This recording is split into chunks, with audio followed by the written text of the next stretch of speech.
Important update about YouTube playlists. Hey everyone. We've received many messages asking why our YouTube playlists aren't showing up. Do we create YouTube playlists? Yes, we absolutely do. So why can't you see them? Honestly, we're not sure. We've been in contact with YouTube support for several months now, but we still haven't received a clear answer or solution. After much discussion, our team has decided to take matters into our own hands. We believe the issue might be related to the number of playlists we've created on a single channel, possibly too many. Our solution? We're launching 2 additional YouTube channels, giving us a total of 3. This way, we can organize our audiobooks better and avoid the playlist visibility issue in the future. This change only affects our YouTube audience. If you're a patron supporter, you can still access all our audiobooks by visiting the collection menu on Patreon. Thanks so much for your time and continued support. Happy listening, Kaido. Let's catch some mountain rats to eat. Gyor suggested excitedly. No, you go ahead. Kaido flatly refused. Humphrey, you're no fun. Suddenly, a wave of chakra emanated from a distance, causing their hearts to pound. Kaido closed his eyes to sense it. This unique chakra. It's a tailed beast. Gyor, let's go check it out. Boom. The sound of trees falling echoed, and countless startled birds flapped their wings, fleeing. Kaido quickly approached, jumping onto a large tree to get a better view. The forest ahead was in chaos. A small figure cloaked in red chakra was on all fours, letting out roars. On the other side, a white-haired middle-aged man clutched his chest as he stood up from a fallen tree trunk. Kaito was slightly surprised. It was quite a coincidence, having recently received a letter from Sasuke, one of the legendary Sannin, Jiraiya. He had seen him from afar in Hidden Leaf Village when he was younger. And the person wielding 3 tails must be Sasuke's teammate, Naruto Uzumaki. It seemed he had lost control for some reason.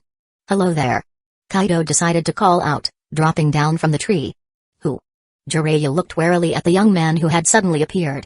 Suddenly, he remembered the message Tsunade had sent recently, and his alarm bells went off. Kaito Uchiha. This was bad, very bad. Naruto was in a rampaging state, and now there was a Sharingan user. If Kaido had ill intentions, Jiraiya didn't know if he could handle both a Mangekyo Sharingan user and a rampaging Nine-Tails Jinchuriki. Naruto. Control yourself. He shouted anxiously at Naruto. Roar. Naruto, overtaken by the Nine-Tails chakra, roared even louder. His tail swayed and then extended suddenly, rapidly attacking both Kaido and Jiraiya. Why are there 2 tails on my side? Kaido deftly dodged the alternating strikes of the 2 tails. Another Uchiha scum.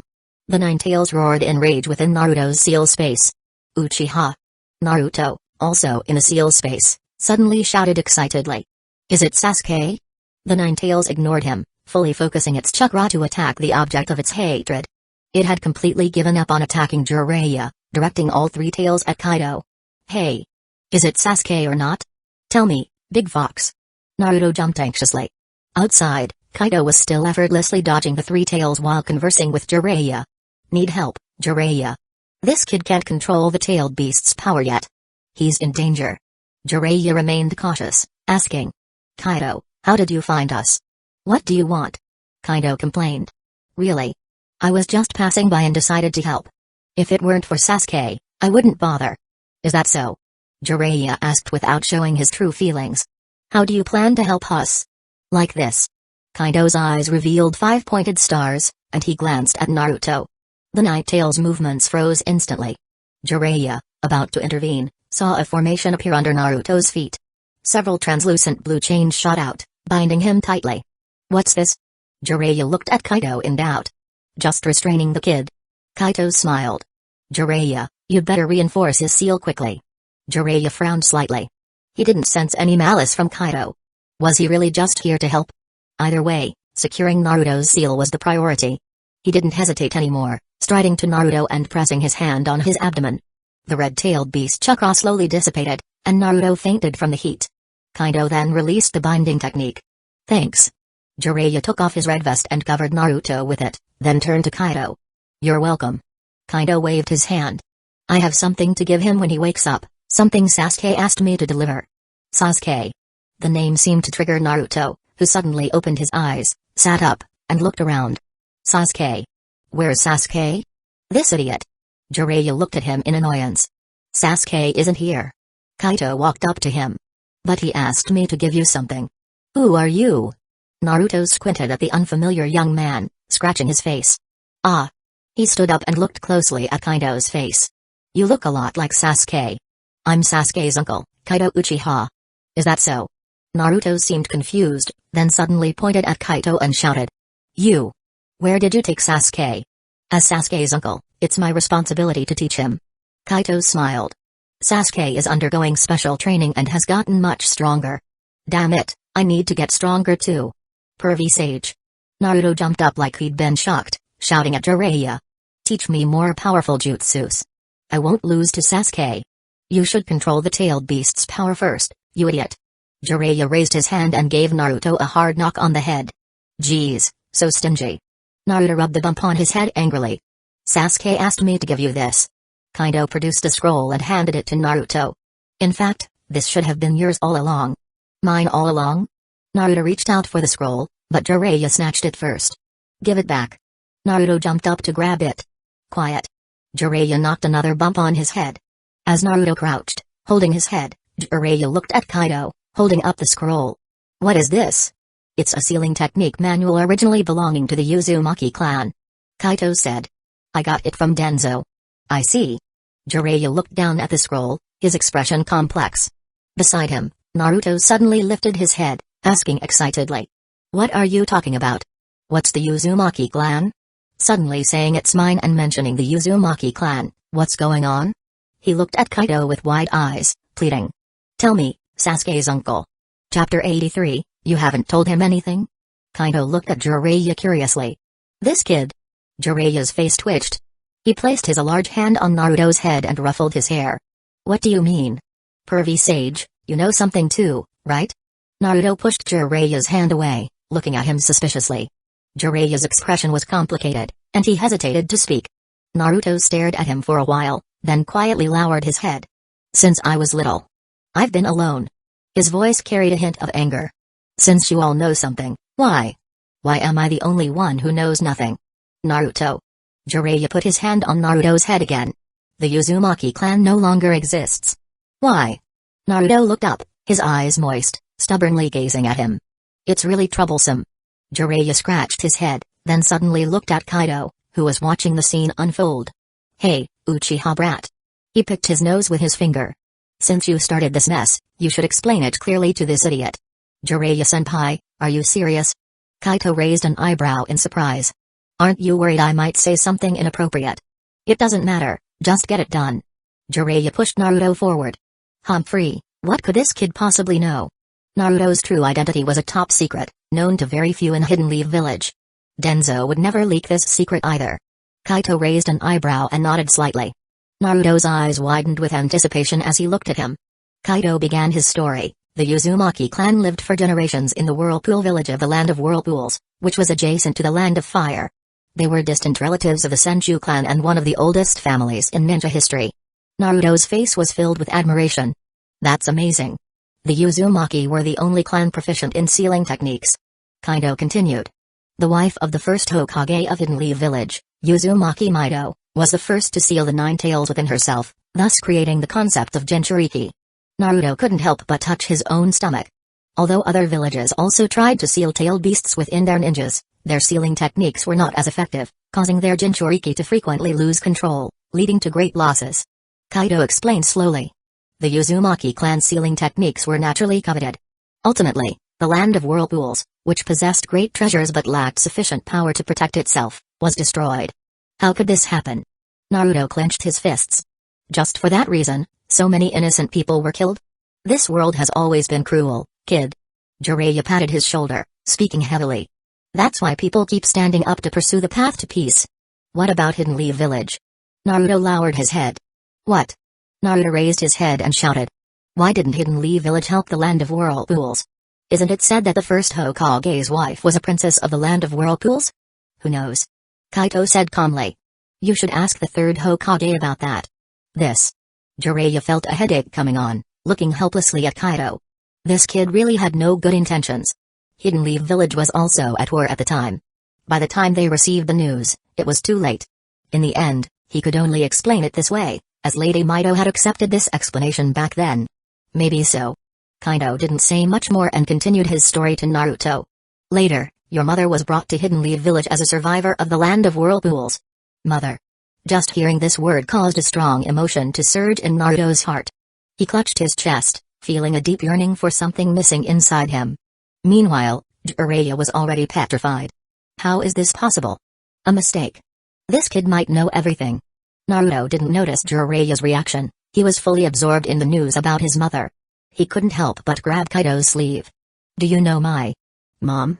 Please tell me. His voice faltered slightly as he said mom for the first time. Your mother was named Uzumaki Kushina. Kaido answered readily. At that time, Uzumaki Mido, who was the Nine-Tails Jinchuriki, was getting old, so your mother naturally became the new Jinchuriki. Naruto looked at his stomach with a new perspective, realizing this might be his only connection to his mother. Jiraiya knew it was too late to stop him. Naruto had already learned too much to be kept in the dark any longer. Sure enough, Naruto soon brought up his father. What about my dad, and how did my parents die? Your father was the fourth Hokage, Minato no Mikage. Kaito said, shocking everyone. As for the other question, I don't know since I had left Hidden Leaf Village by then. It seems the Nine-Tails broke free from its seal, and your parents sacrificed themselves to reseal it. He suggested. Maybe you could ask the Nine-Tails directly? Naruto lowered his head again, silent. Naruto. Jiraiya, worried, put his hands on Naruto's shoulders, crouched down, and said solemnly. Minato was my most talented student. He was a true genius. He sacrificed himself as the Hokage to protect the village. He was a true hero. Why? Tears fell from Naruto's eyes as he whispered. Why? Was the Nine-Tails sealed in me? He wiped his eyes. I had a tough time growing up alone. Naruto. Jiraiya opened his mouth but didn't know what to say. Why did no one ever tell me this? Naruto looked up, touching his stomach, with a forced smile. I'm not a demon fox. My dad was the fourth Hokage I admired so much, and both my parents were heroes. Jiraiya wanted to explain but couldn't find the words. The Nine-Tails. Naruto looked at his stomach again. Did the Nine-Tails kill my parents? Ha ha ha ha. The Nine-Tails' laughter echoed in Naruto's sealed space. Yes, I killed your parents. Hate me, kid. Its voice reached Naruto's heart. Hate me, Naruto. Not only me, but an Uchiha was also responsible. It was that person who broke the seal when Kushina was giving birth. Take your revenge. Start with the kai tugged in front of you. Naruto's eyes turned red, with slit-like pupils faintly appearing, and the whisker marks on his face thickened. Naruto. Calm down. Jiraiya shook Naruto's shoulders vigorously. Minato sealed the Nine-Tails in you, hoping you would also become a hero. No, I can't. Naruto suppressed the overwhelming emotions in his heart, quickly returning to normal. I won't listen to the Nine-Tails. I can't let my parents down. Thank you, Sasuke's uncle. Thank you for telling me all this. His eyes regained their clarity, and he smiled a bit foolishly. Please tell Sasuke I won't lose to him. Chapter 84, Kaito nodded. No problem, I'll tell him. These two boys sure are competitive, he thought. Sasuke clearly cared about Naruto and had specifically asked him to give Naruto the Uzumaki clan's texts. Having a fixed rival and growing through their unyielding competition was pretty good for both of them. Thinking this, he turned to Jiraiya and spoke a bit more. Some of the Uzumaki clan techniques that can only be trained by those with their bloodline, like the Kagura Mind's Eye and Adamantine Sealing Chains, are detailed in those texts. These should be the most suitable techniques for this kid, especially the Adamantine Sealing Chains, which will greatly help him control the Nine-Tails chakra. Seeing that Naruto had returned to normal, Jiraiya patted his shoulder with relief and stood up. He looked at Kaido, a complex emotion flashing across his face, then spoke boisterously. Thanks, Uchiha kid. However, you've done a few things recently that have shaken the ninja world. I can't quite determine your true intentions anymore. As expected of Jiraiya-senpai, you don't see me as a simple enemy. Kaito smiled. I don't care about the mess between you Uchiha and Denzo. Some of the things you took from Hidden Leaf Village were rightfully yours. Jiraiya said, crossing his arms and raising his head. He continued. As for the other parts, as long as you haven't traded them with other villages, Hidden Leaf Village can consider it compensation for the Uchiha clan and won't pursue it. That's also Tsunoda's intention.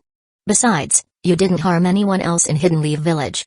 A grudge has a source, after all, I'm not a butcher. Kaito said. Jiraiya-senpai should know by now about the recent events.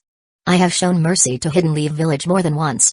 Jiraiya clearly knew about Kaito's chakra sealing and extortion incident. His face twitched, unsure of what to think. This kid wasn't exactly ruthless, as he hadn't killed any of the ninjas who attacked him. But calling him soft-hearted wasn't accurate either. At least, his actions had severely damaged the reputation of the 5 great ninja villages. Now, the 5 great ninja villages were left in a difficult position. There was no deep-seated hatred because he had shown mercy. But there was certainly anger. To regain the strength of those ninjas, the 5 great ninja villages would ultimately have to lower their heads and pay up. They were essentially being led by the nose. When had the military forces of the 5 great nations ever suffered such a loss at the hands of someone outside their ranks? It could be said that this kid had mastered his tactics quite well. The 5 great ninja villages might be angry, but they wouldn't go all out against him. And after the last incident, they realized that without going all out, they couldn't possibly take him down. It seemed those guys would be entangled for quite a while. Many thoughts flashed through Jiraiya's mind before he finally asked. Can you tell me what you plan to do with the box of ultimate bliss? Jiraiya-senpai, are you familiar with the ancient Onmyoji? Kaido produced a fan and elegantly waved it, his demeanor calm and radiant. Before Jiraiya could answer, he continued. Onmyoji were practitioners of yin-yang theories, able to observe stars, read faces, determine directions, foresee disasters, search for feng shui, draw talismans, chant spells, exorcise demons, and conduct rituals. 1,000 years ago, the highest ruler, the emperor, greatly valued the power of Onmyoji and even established the Onmyo Bureau as an official institution. Oh. That's so cool. Naruto's eyes sparkled. Jiraiya glanced at Naruto, unwilling to be outdone, and said. I've heard some stories about Onmyoji, but those are just legends. Only fools believe them. He then flailed around dramatically, tossing his messy hair in circles and striking a bizarre pose. I am the legendary Sannin, the white-haired toad sage Jiraiya, known as the Toad Hermit of Mount Myabaku. He turned and shouted at Naruto. I'm the coolest. Humphrey, you're just a pervy sage. Naruto retorted, then turned back to Kaido. Sasuke's uncle, are you an Onmyoji? It sounds so cool. No way. He exclaimed, jumping up. Is Sasuke going to become an Onmyoji too? He'll become even more arrogant. Then, looking dejected, he muttered. If that happens, Sakura will definitely like him even more. No way. I need to find Kakashi-sensei. He pointed disdainfully at Jiraiya. Following this pervy sage won't make me cool. Crack. Veins popped on Jiraiya's forehead, his mouth twitching uncontrollably. Bang. A new bump appeared on Naruto's head, smoking. Idiot. I'm the most handsome and charming guy, 100 times cooler than Kakashi. Jiraiya's spit flew onto Naruto's face. Ignoring the dazed Naruto, Jiraiya turned back to Kaido and asked. So, what are you really trying to say? Kaido calmly waved his fan and smiled. The box of ultimate bliss is a sealing tool. In the past, it absorbed too many innocent lives, giving birth to a demon of resentment inside. I've purified it and plan to use it to seal other demons and purify them. Isn't that what Onmyoji do? His words were mostly true, with a hint of falsehood, and Jiraiya didn't notice anything amiss. I'll take your word for it. Rubbing his hands together, Jiraiya asked with a sleazy grin. I heard you've fought with members of the Akatsuki. Can you share some secret intel? A few black lines appeared on Kaido's forehead, and he quietly took a step back. He said. I can share some intel, but you have to do something for me first. Sure. Jiraiya nodded eagerly. But tell me what it is first. Kaito said. Don't worry, I just need you to pass a message to the great toad sage of Mount Myabaku. A gleam of understanding flashed in Jiraiya's eyes, but he nonchalantly replied. No problem, I can do that. Kaito noticed the subtle change in his expression but didn't comment, instead saying earnestly. I don't know much about the Akatsuki, but I've encountered 4 members so far. 4? Tell me about them. Jiraiya's expression turned serious. The first I encountered were Itachi Uchiha and the shark-faced rogue ninja from the Hidden Mist. Kaito said. Later, 2 others who attacked us were Nagato, who possesses the Rinnegan, and Tobi, who claims to be Madara Uchiha. We've received information about Tobi from Hidden Leaf Village. Jiraiya sighed. But Nagato. Kaito noticed his sudden change in expression. Jiraiya suppressed his complex emotions and asked nonchalantly. Can you describe their abilities in detail? Chapter 85. In response to Jiraiya's request, Kaito straightforwardly described Nagato and Obito's abilities. As for Itachi Uchiha, we only had a brief Ganjutsu exchange. And that shark-faced guy didn't make a move. Thank you. Jiraiya said, looking serious. Facing Nagato without knowing his abilities could very well end in failure. Sasuke's uncle, I have something to ask you too. Naruto stepped forward. Kaido looked down at him. Oh? What is it? Naruto pointed his thumb at his stomach. Earlier, The Ninetales told me that it was an Uchiha who broke my mom's seal when she gave birth to me. Do you know who it was? I see. Kaito nodded. I have a rough idea, but I'm not sure. Did the Ninetales describe that person's characteristics or abilities? Naruto closed his eyes, seemingly communicating with the Ninetales within him. After a while, he opened his eyes and said, "Got it." The Ninetales said that person wore a one-eyed mask and used Mangekyo Sharingan and space-time ninjutsu. He squinted his eyes, pondering for a few seconds, and murmured, "That sounds like the guy you mentioned earlier, Obito." Hearing this, although he had already suspected it, Kaido was still a bit surprised. He remarked, "It must be him. I didn't expect he'd go that far."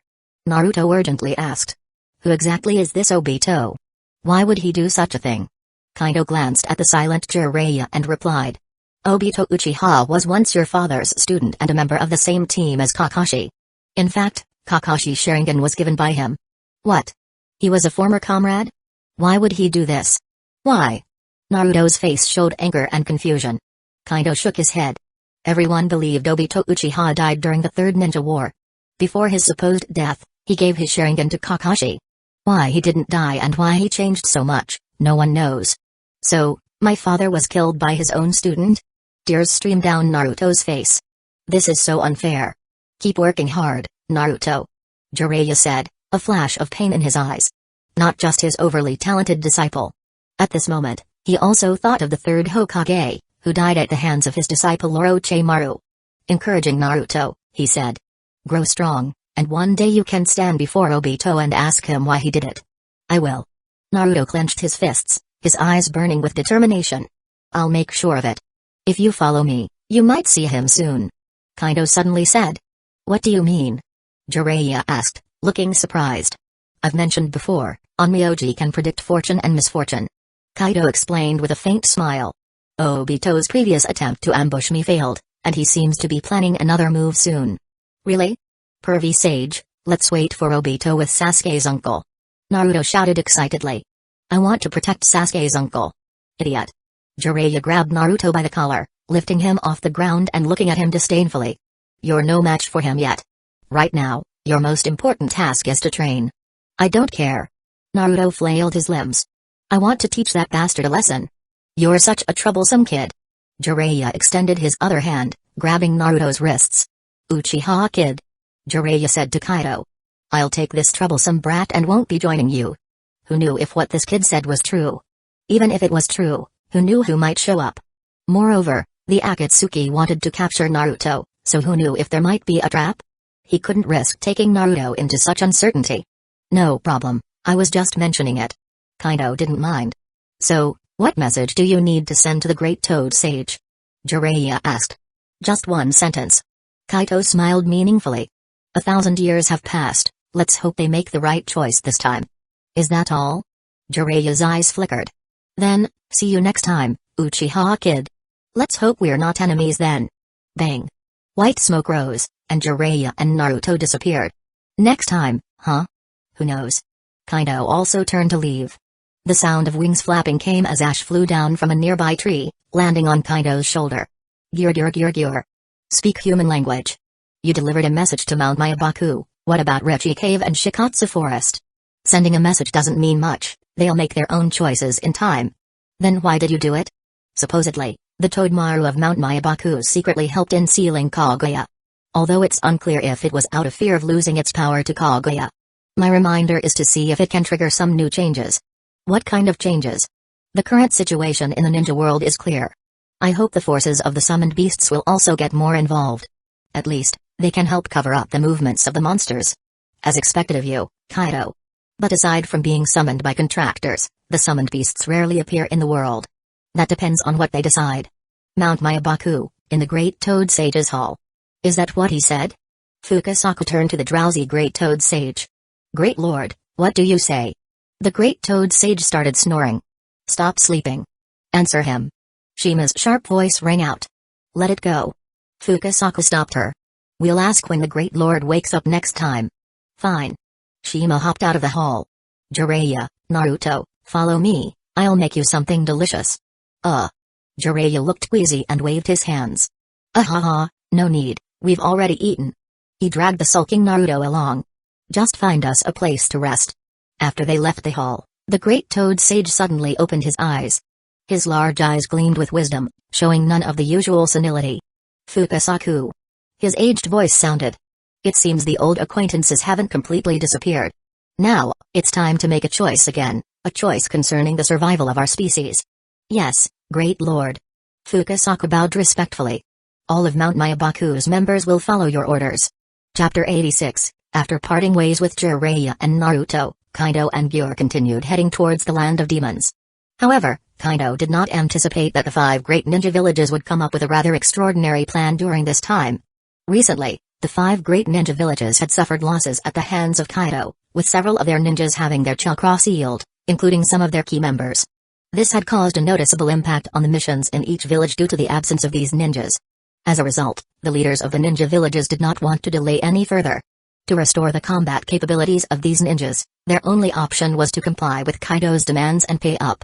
It was easy to imagine how frustrating this situation was for the 5 great ninja villages, which had always been at the top of the ninja world.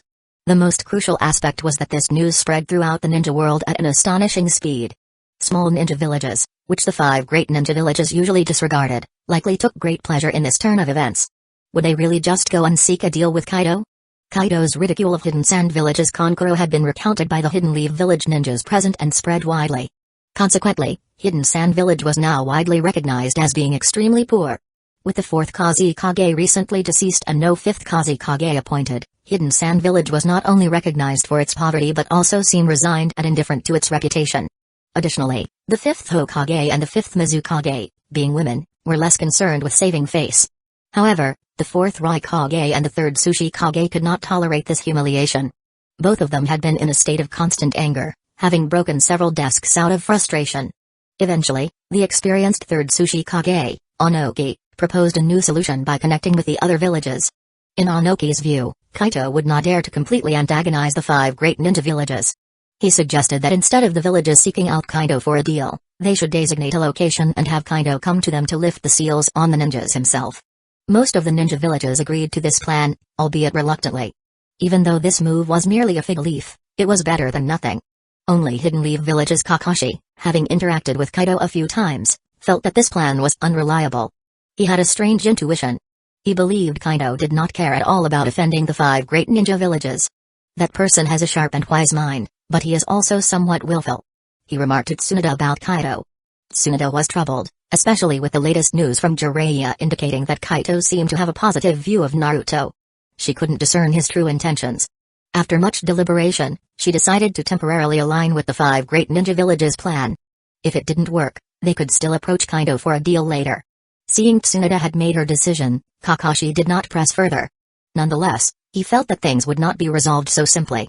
Finally, the 5 great ninja villages issued a joint statement. They demanded that Kaido go to Hidden Grass Village within a month to lift the seals on their ninjas and return the box of ultimate bliss. Otherwise, they would issue a joint bounty on him. Kaido did not rush on his journey, occasionally stopping with Gyur, who had taken human form, to rest in towns along the way. Thus, he soon learned about the 5 great ninja villages' joint statement, though he had no intention of complying. He continued his journey towards his goal without concern. One day, in a restaurant in a certain city, a young man approached him with a letter. Kaido glanced at the young man, who was trying hard to maintain a neutral expression, and chose not to comment on his obvious nervousness. He took the letter, waved his hand dismissively, and the young man quickly disappeared. After reading the letter, Kaido chuckled softly. The letter, written in the name of the 5 great ninja villages, essentially told Kaido to ignore the public statement and instead come to Hidden Grass Village to lift the seals voluntarily. The underlying message was that he would be rewarded, and the return of the box of ultimate bliss was negotiable. Kaido could guess their intentions. Since they didn't know what the box of ultimate bliss looked like, they figured any box could be passed off as the real one. Whether Hidden Grass Village acknowledged it or not was irrelevant to them. They could claim any old box was the box of ultimate bliss. This was merely a face-saving measure for the 5 great ninja villages. As for Kaido's offense, they could deal with him later with an unbeatable team. Interesting. Kaito said, handing the letter to Gyur, who had been peeking curiously. Kaido, are you going to go? Gyur asked after quickly reading the letter. No. Kaido picked up his chopsticks, casually replying. Sealing the Morio is more important. Gyur stuffed a piece of meat into his mouth, asking. What about the bounty? Kaito moved his chopsticks to the untouched vegetables. It's meaningless. Unless absolutely necessary, they won't go all out against me. The bounty will just attract some clueless bounty hunters. Gira relaxed a bit, but said. That would still be annoying, right? You can handle them as practice. Kaito encouraged with a smile. You're so cunning. In Hidden Rain Village, at the top floor of a tower-like building. Nagato. Obito's figure appeared in the void, his crimson eye staring calmly at Nagato, who was sitting in a chair. It seems you've recovered well. What's the matter, Madara? Nagato's tone remained indifferent. I want you to send Kakazu and Hidan to intercept and kill Kaito. Obito ordered matter-of-factly. Conan stepped forward, frowning. No, you're sending them to their deaths. Kaito is too dangerous. Akatsuki can't afford unnecessary losses. Conan. Nagato interrupted her, asking. You plan to use them as bait and then act yourself? Yes, Kaito must die. Obito replied, his voice filled with killing intent. Now is not the best time. Nagato was puzzled. Why didn't you act during the 5 Great Ninja Villages siege on Kaito? Obito's aura suddenly faltered. Gritting his teeth, he said. The battle ended too quickly, and the sea environment was unfavorable for Zetsu's search. Is that so? I don't see much chance of success in your plan. Nagato shook his head. Akatsuki cannot afford unnecessary losses. I can't agree. Obito's calm gaze turned icy cold. Forming a hand seal, he spoke with chilling determination. I'm not here to negotiate. This is an order. Chapter 87, What did you do? Nagato felt a sharp pain in his heart, unable to resist clutching his chest. Nagato, what's wrong? Conan quickly bent down to check on him. When I treated you last time, I left a seal in your heart. Obito's sinister voice rang out. Now, your life is in my hands, and you must do as I say. You. Conan glared at Obito with hatred, sheets of paper floating around her. Remove the seal from Nagato immediately. You'd better not act rashly, Conan. Obito said fearlessly. Or Nagato will die. Conan. Nagato grabbed her hand, his expression back to being calm. Calm down. But. Conan turned, worry in her eyes. Nagato? I'm fine. Nagato reassured Conan before turning to Obito, saying. I will do as you say this time. But you should leave now. His eyes flashed dangerously. Or. I will at least drag you down with me. At this moment, the figure of Devapath Pain emerged from the shadows nearby. Obito was unimpressed, but since he had achieved his objective, he decided not to provoke Nagato further. Understood. Just send those 2 out when you get the chance. I will secretly assist them. His body gradually became intangible and then disappeared in front of them. After Obito's departure, Conan relaxed slightly and immediately knelt to check on Nagato. Nagato. Are you okay? I'm fine.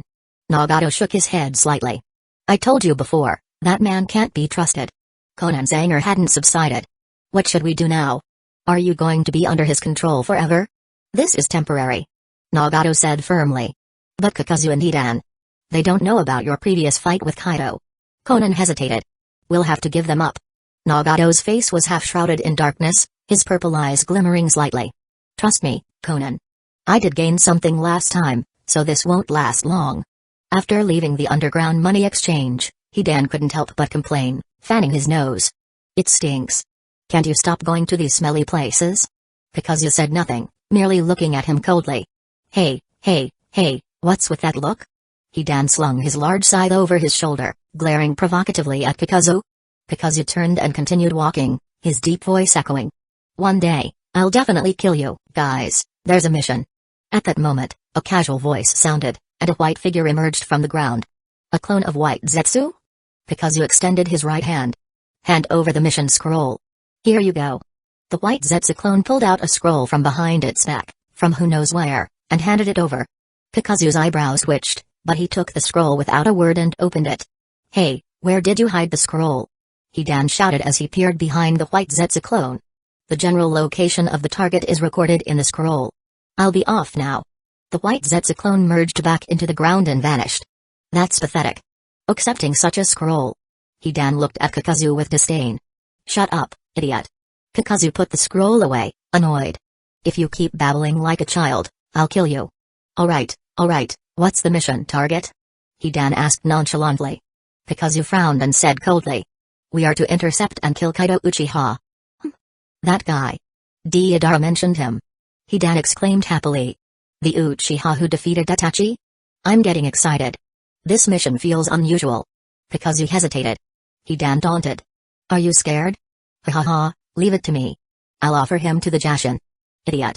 Because you trusted his intuition honed over decades of being a ninja and knew reasoning with this idiot was pointless, so he tried another approach. The 5 great ninja villages have just issued a joint bounty on Kaido Uchiha. He said as he continued walking. So? Hidan lazily followed. We should wait until the bounty is issued, then act. Because you said matter-of-factly. In any case, he decided to delay and observe for a while. Hidan laughed. Ha, want to get more bounty money? You really are obsessed with money. Mount Mayabaku. After sending Naruto off to train with the small toads, Jiraiya went to see Fukasaku and Shima. Jiraiya, you're here. Fukasaku greeted him as he jumped out the door. Fukasaku. Jiraiya said seriously. I need to ask about that Uchiha kid. I knew you would. Fukasaku led Jiraiya inside. I also wanted to talk to you about him. The Toad Sage's home was small for Jiraiya, who had to duck and squeeze himself inside to sit on the floor. Where should I start? Fukasaku's tone was heavy. That Uchiha kid claimed to be an onmyoji. Yes. Jiraiya nodded. That was in an era before ninjas and chakra existed. Fukasaku continued. Humans wielded power as samurai, onmyoji, and priestesses, with onmyoji being the most mysterious and unpredictable. Jiraiya listened intently. Fukasaku went on. However, onmyoji did not have a good relationship with us summoning beasts. They called us yokai and tried to enslave us as shikigami. Unlike the cooperation between ninjas and summoning beasts, onmyoji fought from behind the scenes, controlling shikigami. Summoning beasts couldn't voluntarily cancel the summon even when injured. Eventually, summoning beasts rebelled, escaping onmyoji control to survive in hidden realms. Onmyoji lost their legacy over time. Until the Sage of the Six Paths appeared, summoning beasts re-emerged by cooperating with ninjas. What about the choice that he talked about? Jiraiya asked. Who knows where he found that ancient legacy? Fukasaku seemed worried. Maybe his power already surpasses that of summoning beasts. He was asking if we would submit to him. Outrageous. Jiraiya said angrily. Don't worry, Fukasaku, Mount Mayabaku is my second home. I'll protect it. That's reassuring. Fukasaku smiled gratefully. Kaido ignored the turmoil in the ninja world, as no trouble had reached him yet. He was currently on Ash's back, looking at the ancient city beneath the white clouds. This is the land of demons. Let's go down. Chapter 88. This was a palace laid out like a Shindo shrine, with layers of red torii gates standing in front of the main hall. Gyur. A strange cry, like an excited laugh, came from the sky, casting a huge shadow on the ground. The palace guards looked up and saw a giant owl descending toward the ground. Is it an enemy attack? Who are you? Quick! Get into formation. A commotion ensued as the guards drew their bows and aimed their arrows at the giant bird of prey descending from the sky.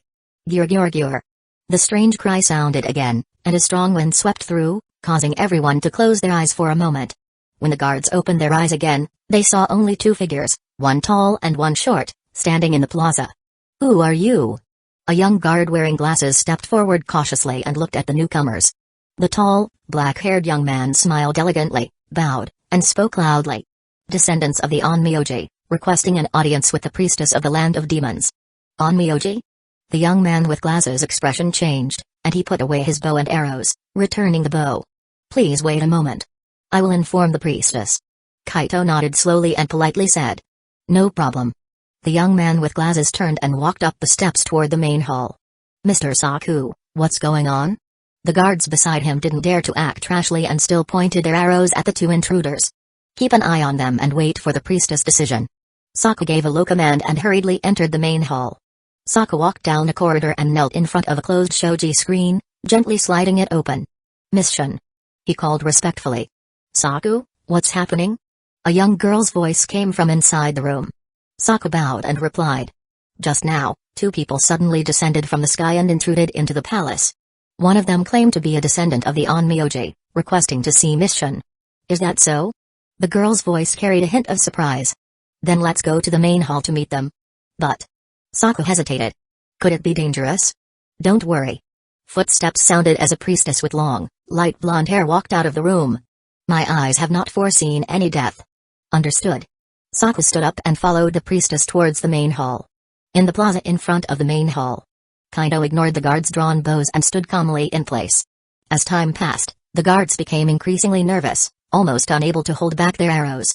Tap, tap, tap. Footsteps echoed as Sasuke quickly descended the steps from the main hall, arriving in front of the guards. He waved his hand, and the guards finally relaxed, putting away their weapons. Then he bowed to Kaido.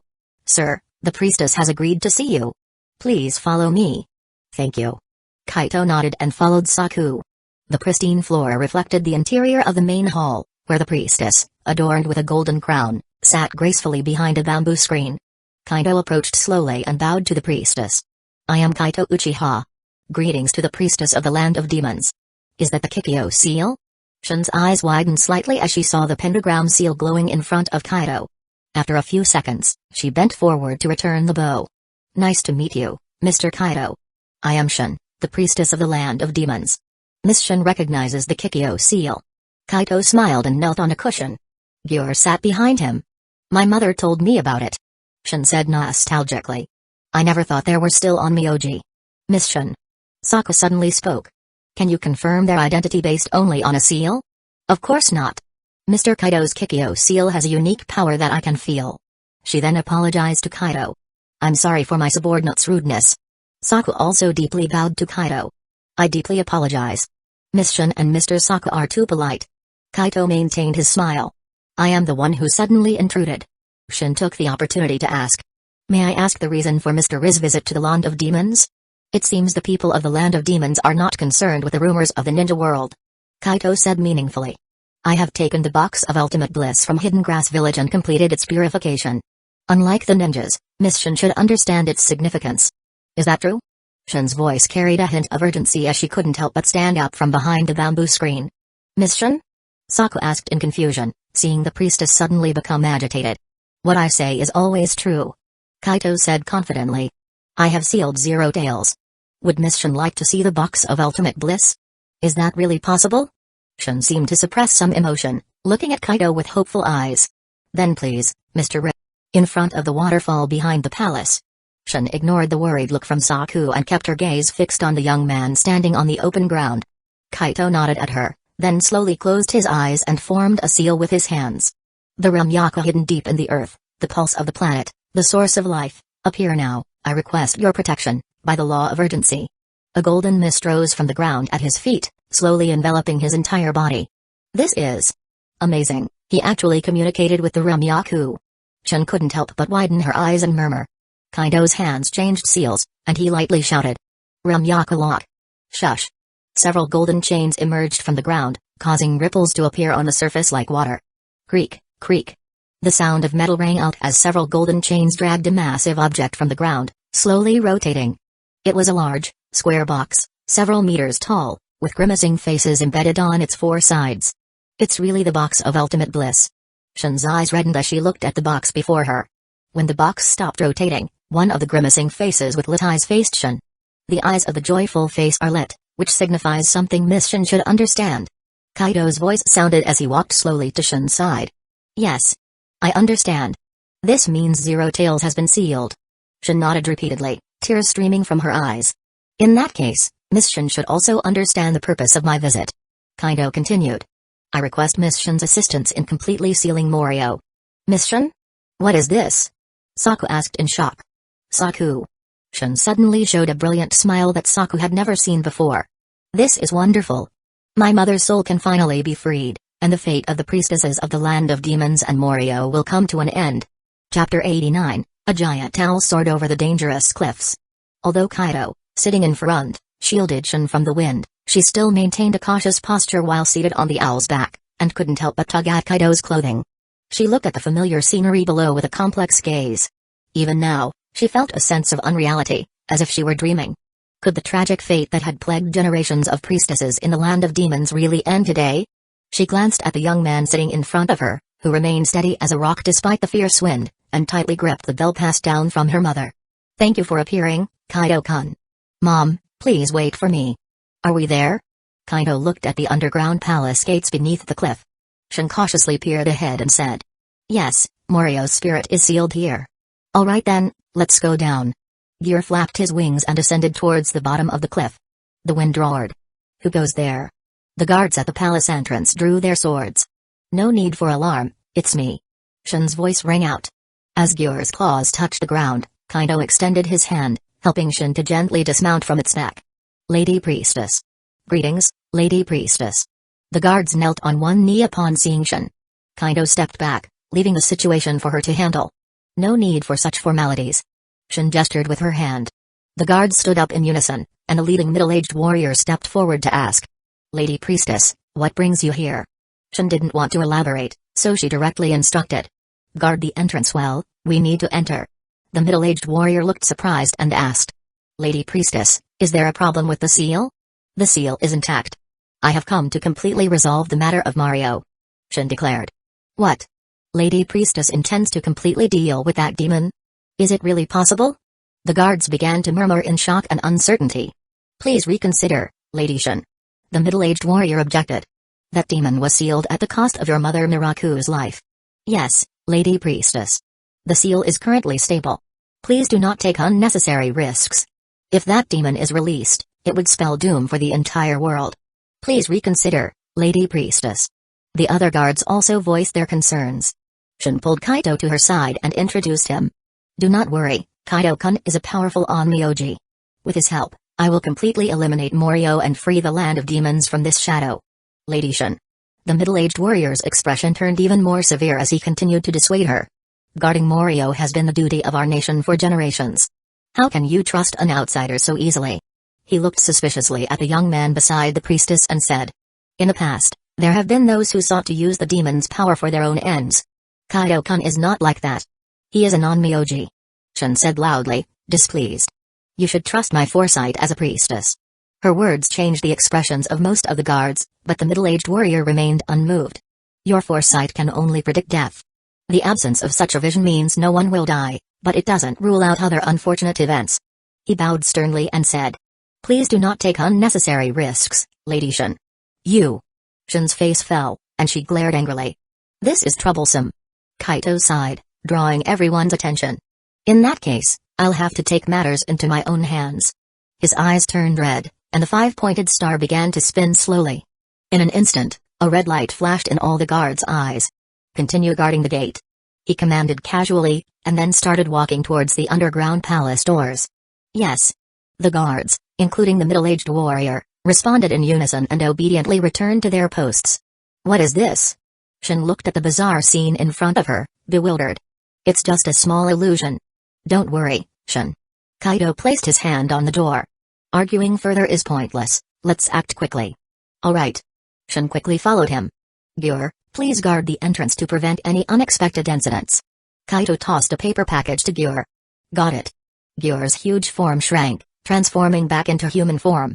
He caught the package, opened it, and started munching on dried meat. Creak. Kaido pushed open the two dust-covered doors with force.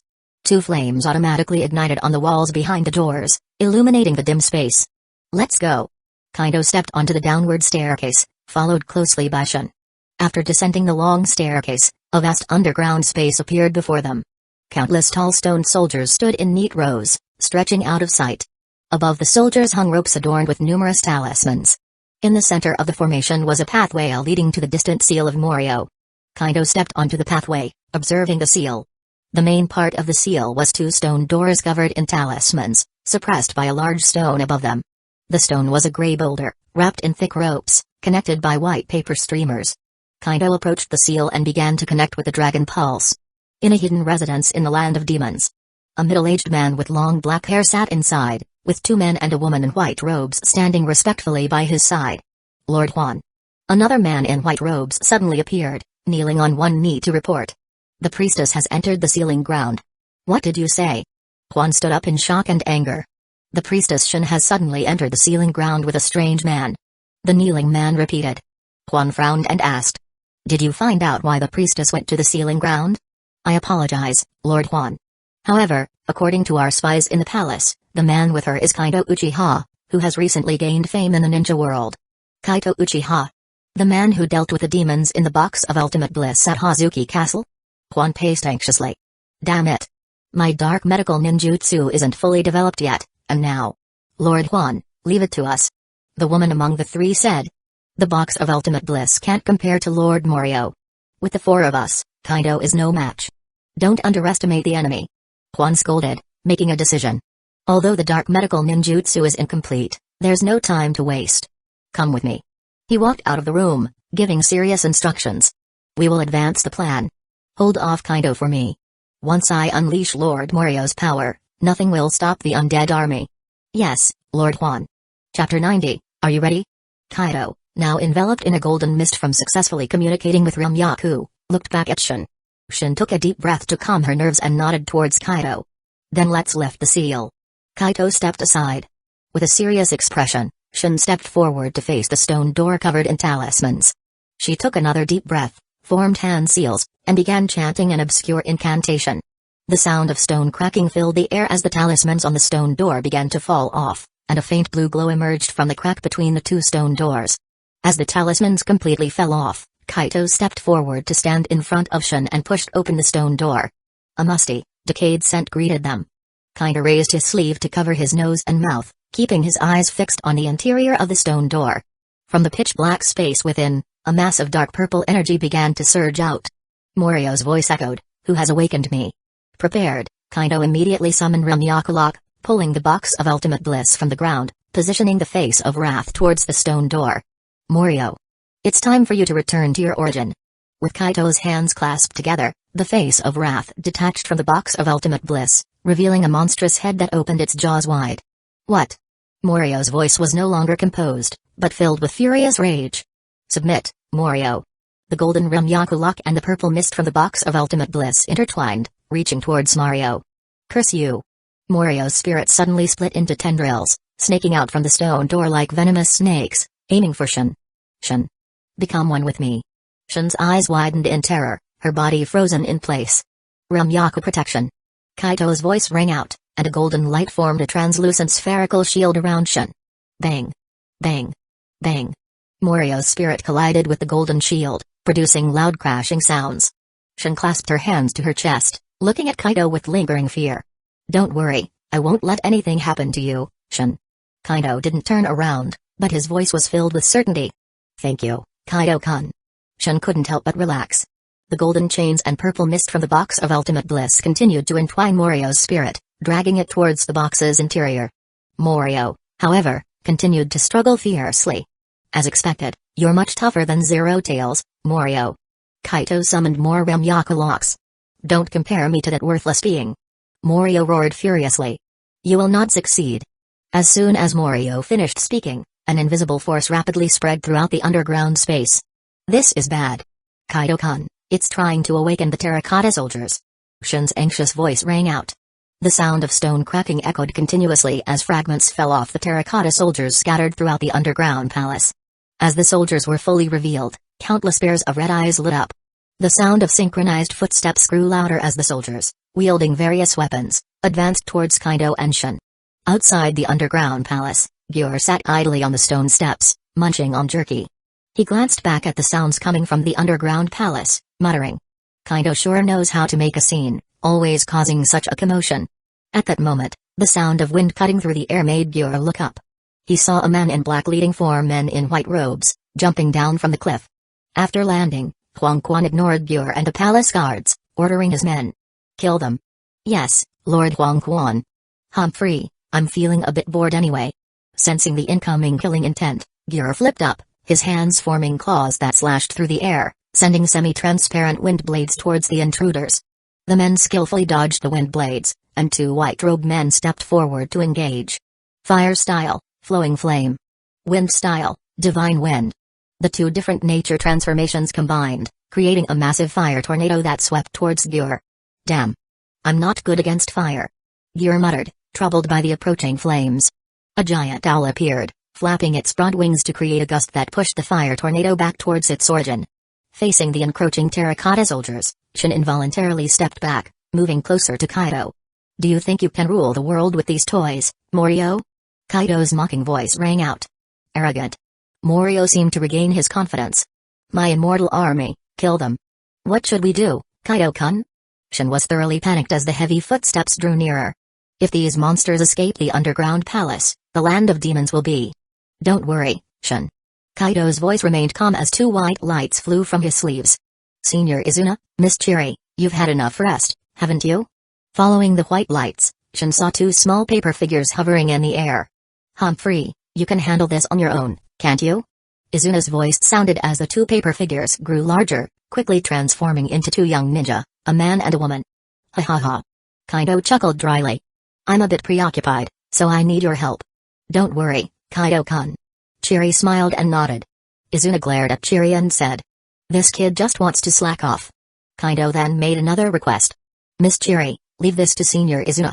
There are some unexpected guests outside, and I'm worried Gyur can't handle them alone. Please assist at the entrance. I understand. Chiri responded, her figure disappearing instantly. TCH. Izuna looked annoyed at the endless terracotta soldiers. So I have to fight these boring things. Please, Senior Izuna, just hold them off for a while. Kaido's voice was full of gratitude. Following you never leads to anything good. Izuna complained, but remained firmly by Kaido and Shin's side. Susanoo. A massive skeletal form appeared, raising its hands to strike the terracotta soldiers. Outside the underground palace, Gyur, using his large form, barely kept Huang Quan and his men at bay, though he suffered multiple injuries. Sensing the commotion from within the palace, Huang Quan's men attacked with increasing ferocity. Damn, isn't Kaido done yet? Gyur felt he couldn't hold out much longer.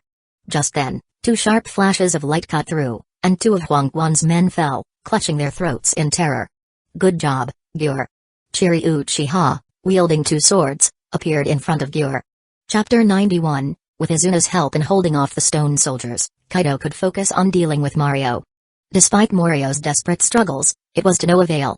More and more Ramyaku chains bound him, gradually stripping away his ability to resist. Kaido approached the mass of purple-black soul energy and extended his hand. A large amount of spiritual energy seeped into Morio's soul from his hand, making a hissing sound like water hitting hot oil, with black smoke billowing out. Ah! Morio let out a piercing scream. Kaido's other hand continuously formed seals while chanting, Riton, Pyo, Tu, Sha, K, Jin, Retsu, Zei, Zen. Miss Shin. Yes. Shin stepped forward, holding a bell, and began a solemn Kagura dance. Ting-a-ling. Mother, previous shrine maidens, the time has come to end our fate. Please leave Morio's tainted soul and rest in peace in the Pure Land. Ting-a-ling. The clear sound of the bell rang out, causing Kaido's thoughts to drift, recalling the night Sakura from that dream. As Shin danced, Morio's soul began to tremble violently. One by one, transparent figures dressed in shrine maiden attire separated from it and, guided by the sound of the bell, surrounded Shin. The last shrine maiden to appear had the same light blonde hair as Shin. As she appeared, Shin's Kagura dance reached its climax. Mother. Shin stared blankly at the familiar figure before her, tears streaming down her face. Miraku smiled at Shin, seemed to say something, and then disappeared along with the other shrine maiden souls. As the shrine maiden souls vanished, the purple mist in the box of ultimate bliss intensified, dragging Morio's soul into the huge beast's mouth. Don't get cocky, boy. The remaining two are beyond your reach. Then I'll be looking forward to it. If they're like you, it would be too boring. Kaido remained unfazed. Morio's taunting voice gradually disappeared, and the beast's mouth on the box of ultimate bliss slowly closed. Subsequently, the scattered faces of the angry ghosts returned to their positions, and their eyes lit up. At the same time, the countless stone soldiers in the underground palace stopped moving and turned back into inanimate objects. Kaido controlled the Ramyaku chains to drag the box of ultimate bliss back into the ground, then turned to look at Shin, who was still crying beside him. Miss Shin, are you okay? Hearing his voice, Shin snapped out of it, quickly wiped her tears, and bowed deeply to Kaido. The souls of the former shrine maidens are finally freed. Thank you so much for your help, Kaido-kun. You're welcome, Miss Shin. Kaido replied with a gentle smile. We still need to go to the land of swamps to deal with Morio's physical body. Yes, I understand. Shin smiled too.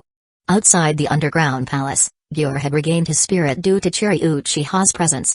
Because the dark medical ninjutsu was incomplete, the remaining three were no match for Chiri and were quickly defeated. After Kaido, Izuna, and Shin exited the underground palace, Kaido released the guards from the Ganjutsu. When the guards confirmed that Morio had been completely defeated, they cheered with joy. We deeply apologize, Lady Shin, Lord Kaido. The middle-aged warrior who had vehemently opposed them before now knelt before Shin and Kaido, seeking forgiveness. After sealing Yami and his surviving subordinates, Shin handed them over to the guards, instructing them to escort them back to the city. During this time, Kaido also spent spiritual energy healing Gyur's injuries. Later, Gyur, full of energy again, took to the sky, carrying the group to the land of swamp. Without its soul, Morio's physical body was no longer able to resist. Once Shin lifted the seal, Kaido directly set up an array, completely purifying Morio's physical body. Watching Morio's body turn to ashes and disappear completely, Shin beamed with joy. The tragic fate of generations of shrine maidens entangled with Morio had finally ended, and the ominous cloud over the land of demons had dissipated. At that moment, she felt an unparalleled sense of relief. When the group returned to the capital of the land of demons, the entire city was in a state of jubilant celebration. Miss Shin. As Shizuka pushed open the sliding door, his face beamed with obvious joy. Everything is ready. Then let's go. Shin's voice came from inside.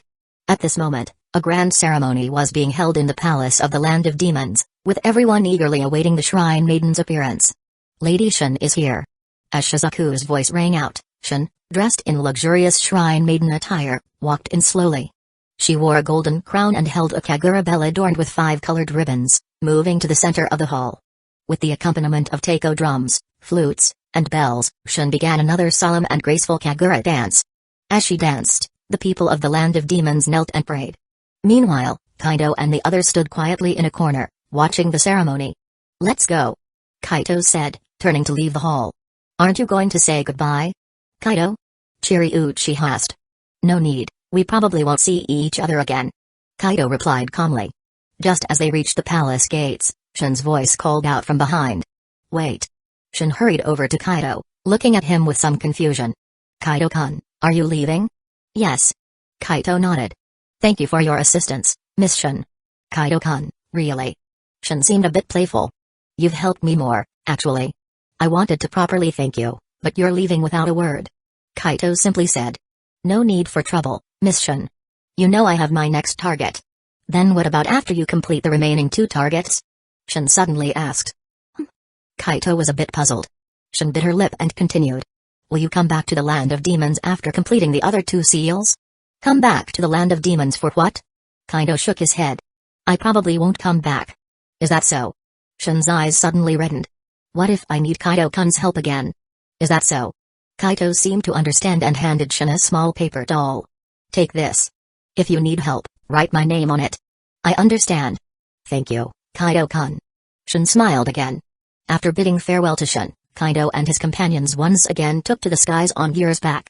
Kaido, you really don't understand a girl's heart. Chiri suddenly said. What do you mean? Kaido was confused. Izuna looked at him with disdain. Humphrey, idiot. The shrine maiden obviously likes you. Is that so? Kaido thought for a moment and then said. Though I didn't notice, I already have Yuri-sama. Thanks to Yuri-sama being proactive. Chiri covered her mouth. Otherwise, you wouldn't have understood her feelings. That's true. Kaito was a bit embarrassed.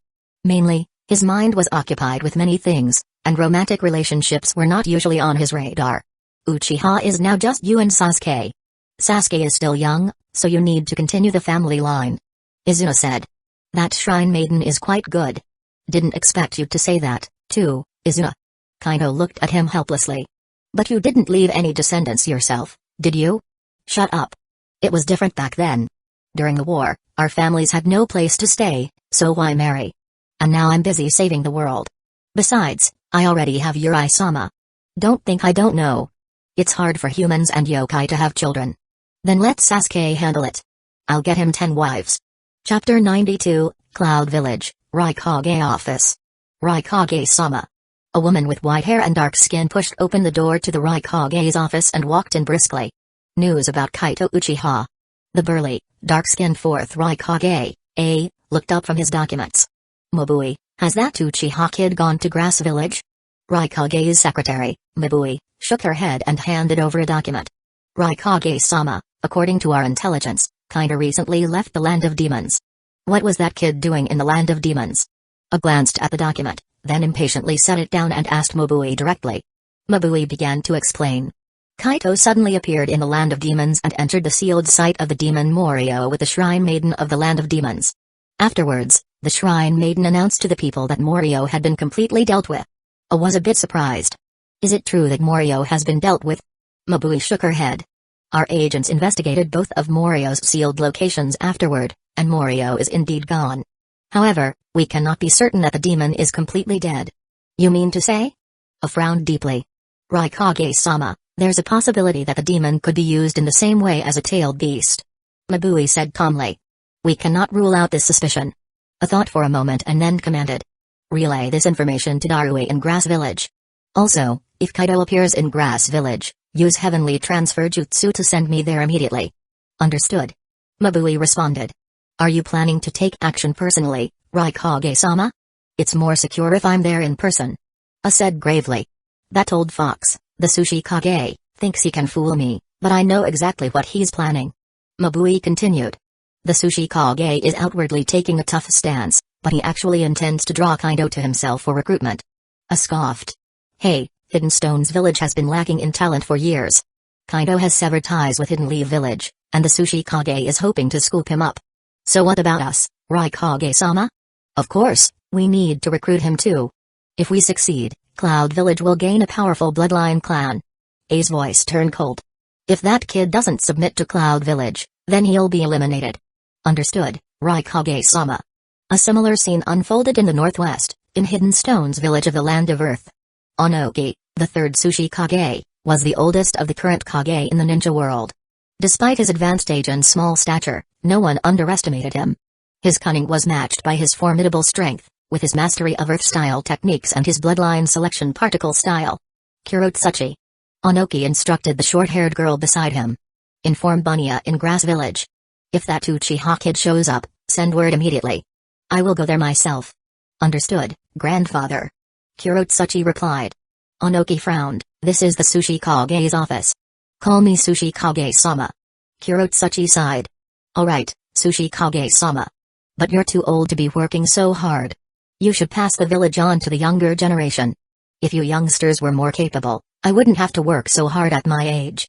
Onoki grumbled unhappily. He continued resentfully. Hidden Leaf Village is truly blessed, producing geniuses one after another. They even abandoned the Uchiha clan so easily. Kurotsuchi bluntly responded. Didn't the Uchiha want to rebel?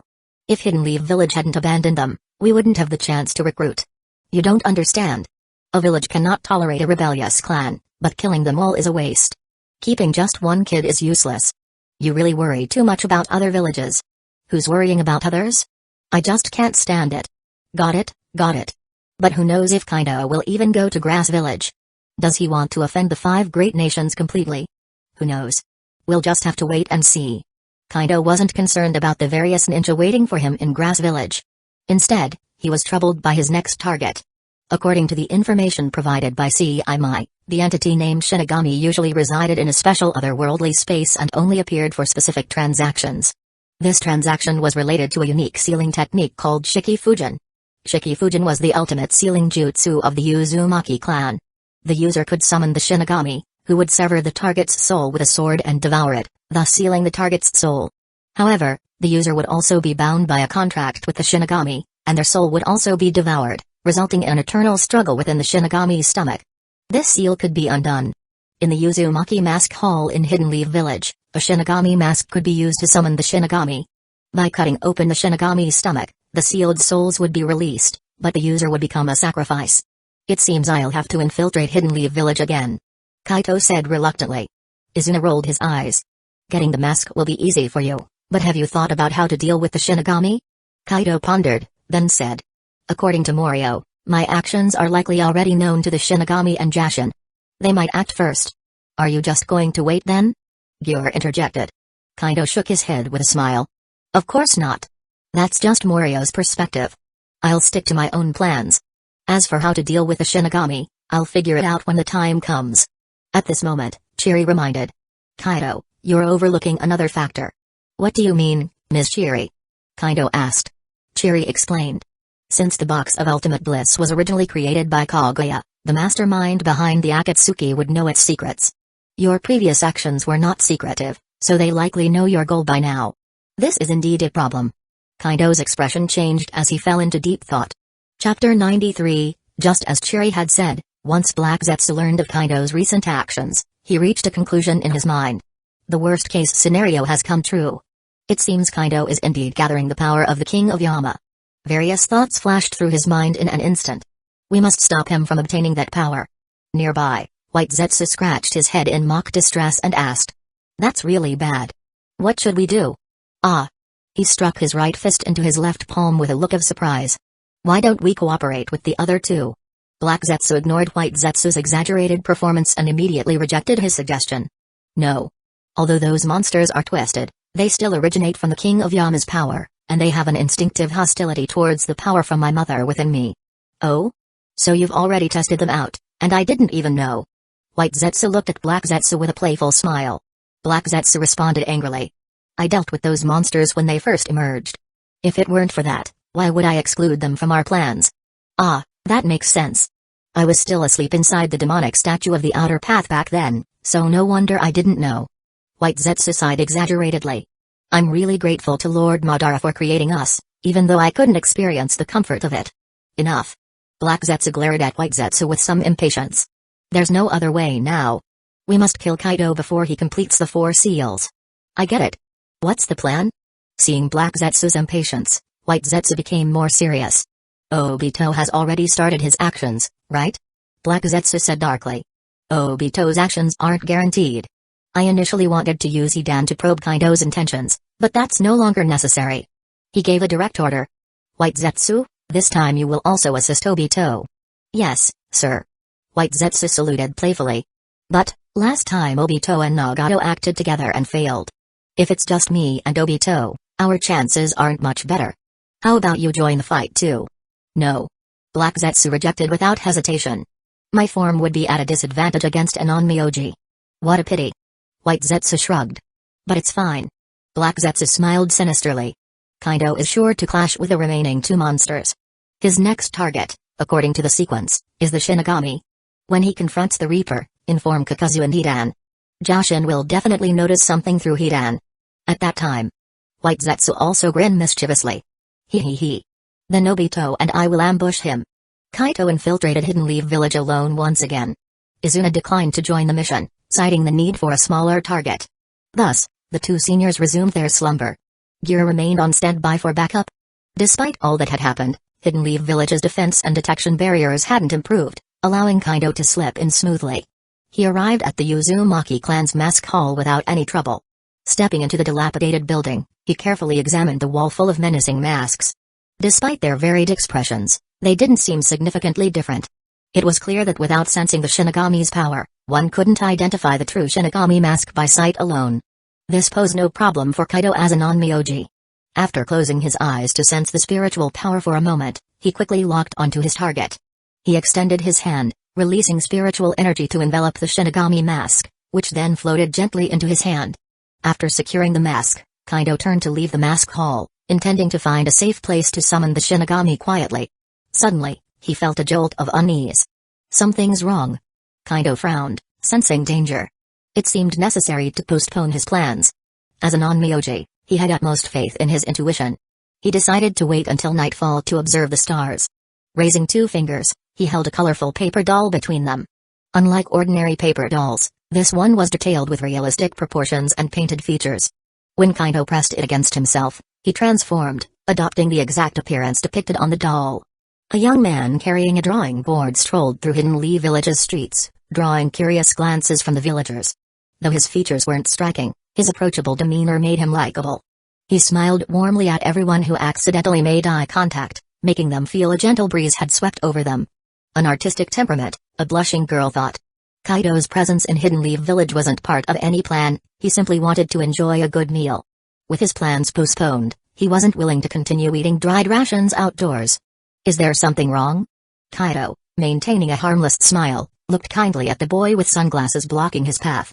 Shino scrutinized the artist-like young man before shaking his head and walking away. What's up, Shino? Kiba ran over, looking at the stranger's back.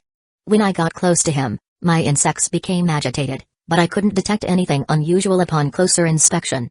Shino said, frowning. No worries, he's just a normal guy. Akamaru didn't smell anything off either, right? Kiba said nonchalantly. Woof, woof. Akamaru barked in agreement. My Byakugan didn't see anything unusual either. He doesn't have chakra. Hinata added, coming from the side. It must be because of the complex smell of his paints. Even I felt uncomfortable smelling them. Kiba concluded. Woof, woof. Akamaru nodded vigorously. Shino thought for a moment and accepted this explanation. Though at a distance, Kaido heard their conversation. He continued walking leisurely, ignoring the discussion about him. After enjoying a sumptuous dinner, Kaido arrived at the Naka River. Feeling inspired, he set up his drawing board and began painting. The fiery sunset reflected off the sparkling river's surface, mirroring the dim, broken houses on the opposite bank. Footsteps approached from behind him, stopping as someone watched him paint. Immersed in his art, he ignored everything around him. Another set of footsteps and a girl's voice sounded. "Sakura, you're here." Sakura turned her gaze from the stranger's artwork and gestured for Ino to be quiet. The commotion seemed to have disturbed the young artist, who turned to look at them. "Sakura?" Another of Sasuke's teammates. Kaito smiled as he greeted them. "Hello, young Kunoichi." Chapter 94, facing the polite greeting from the unfamiliar young man, the two ninja girls also responded courteously. "Hello. Hello, are you a painter?" The young man turned back, continuing to paint as he spoke. "I'm just someone who enjoys painting, not a famous artist." "Not at all, your painting is very good." Ino took a step closer, carefully looking at the landscape in the painting. The painting used a lot of red. The setting sun was like blood, even the waters of the Naka River were dyed red. The distant, slightly blurry buildings were covered in a red veil. The entire painting had an indescribable air of desolation and sorrow. "This painting feels a bit sad," Sakura suddenly said softly. "Sakura, why did you come here again?" Ino looked at the distant buildings with some suspicion. "That's the Uchiha clan's area. Are you thinking about Sasuke-kun again?" "No." Sakura was just like usual, coming to the Naka River to relax after training. Occasionally, looking at the area left by the Uchiha clan, she always thought, does this bring her closer to Sasuke-kun? This kind of girlish thought, which was not meant to be shared with others, was now revealed by Ino. Seeing Sakura's dejected look, Ino sighed and earnestly advised. "Sakura, Sasuke-kun isn't coming back. You should forget about him. Ino, you're the one who's changed too quickly." Sakura looked at her friend somewhat displeased. Ino retorted. "You're the one being foolish.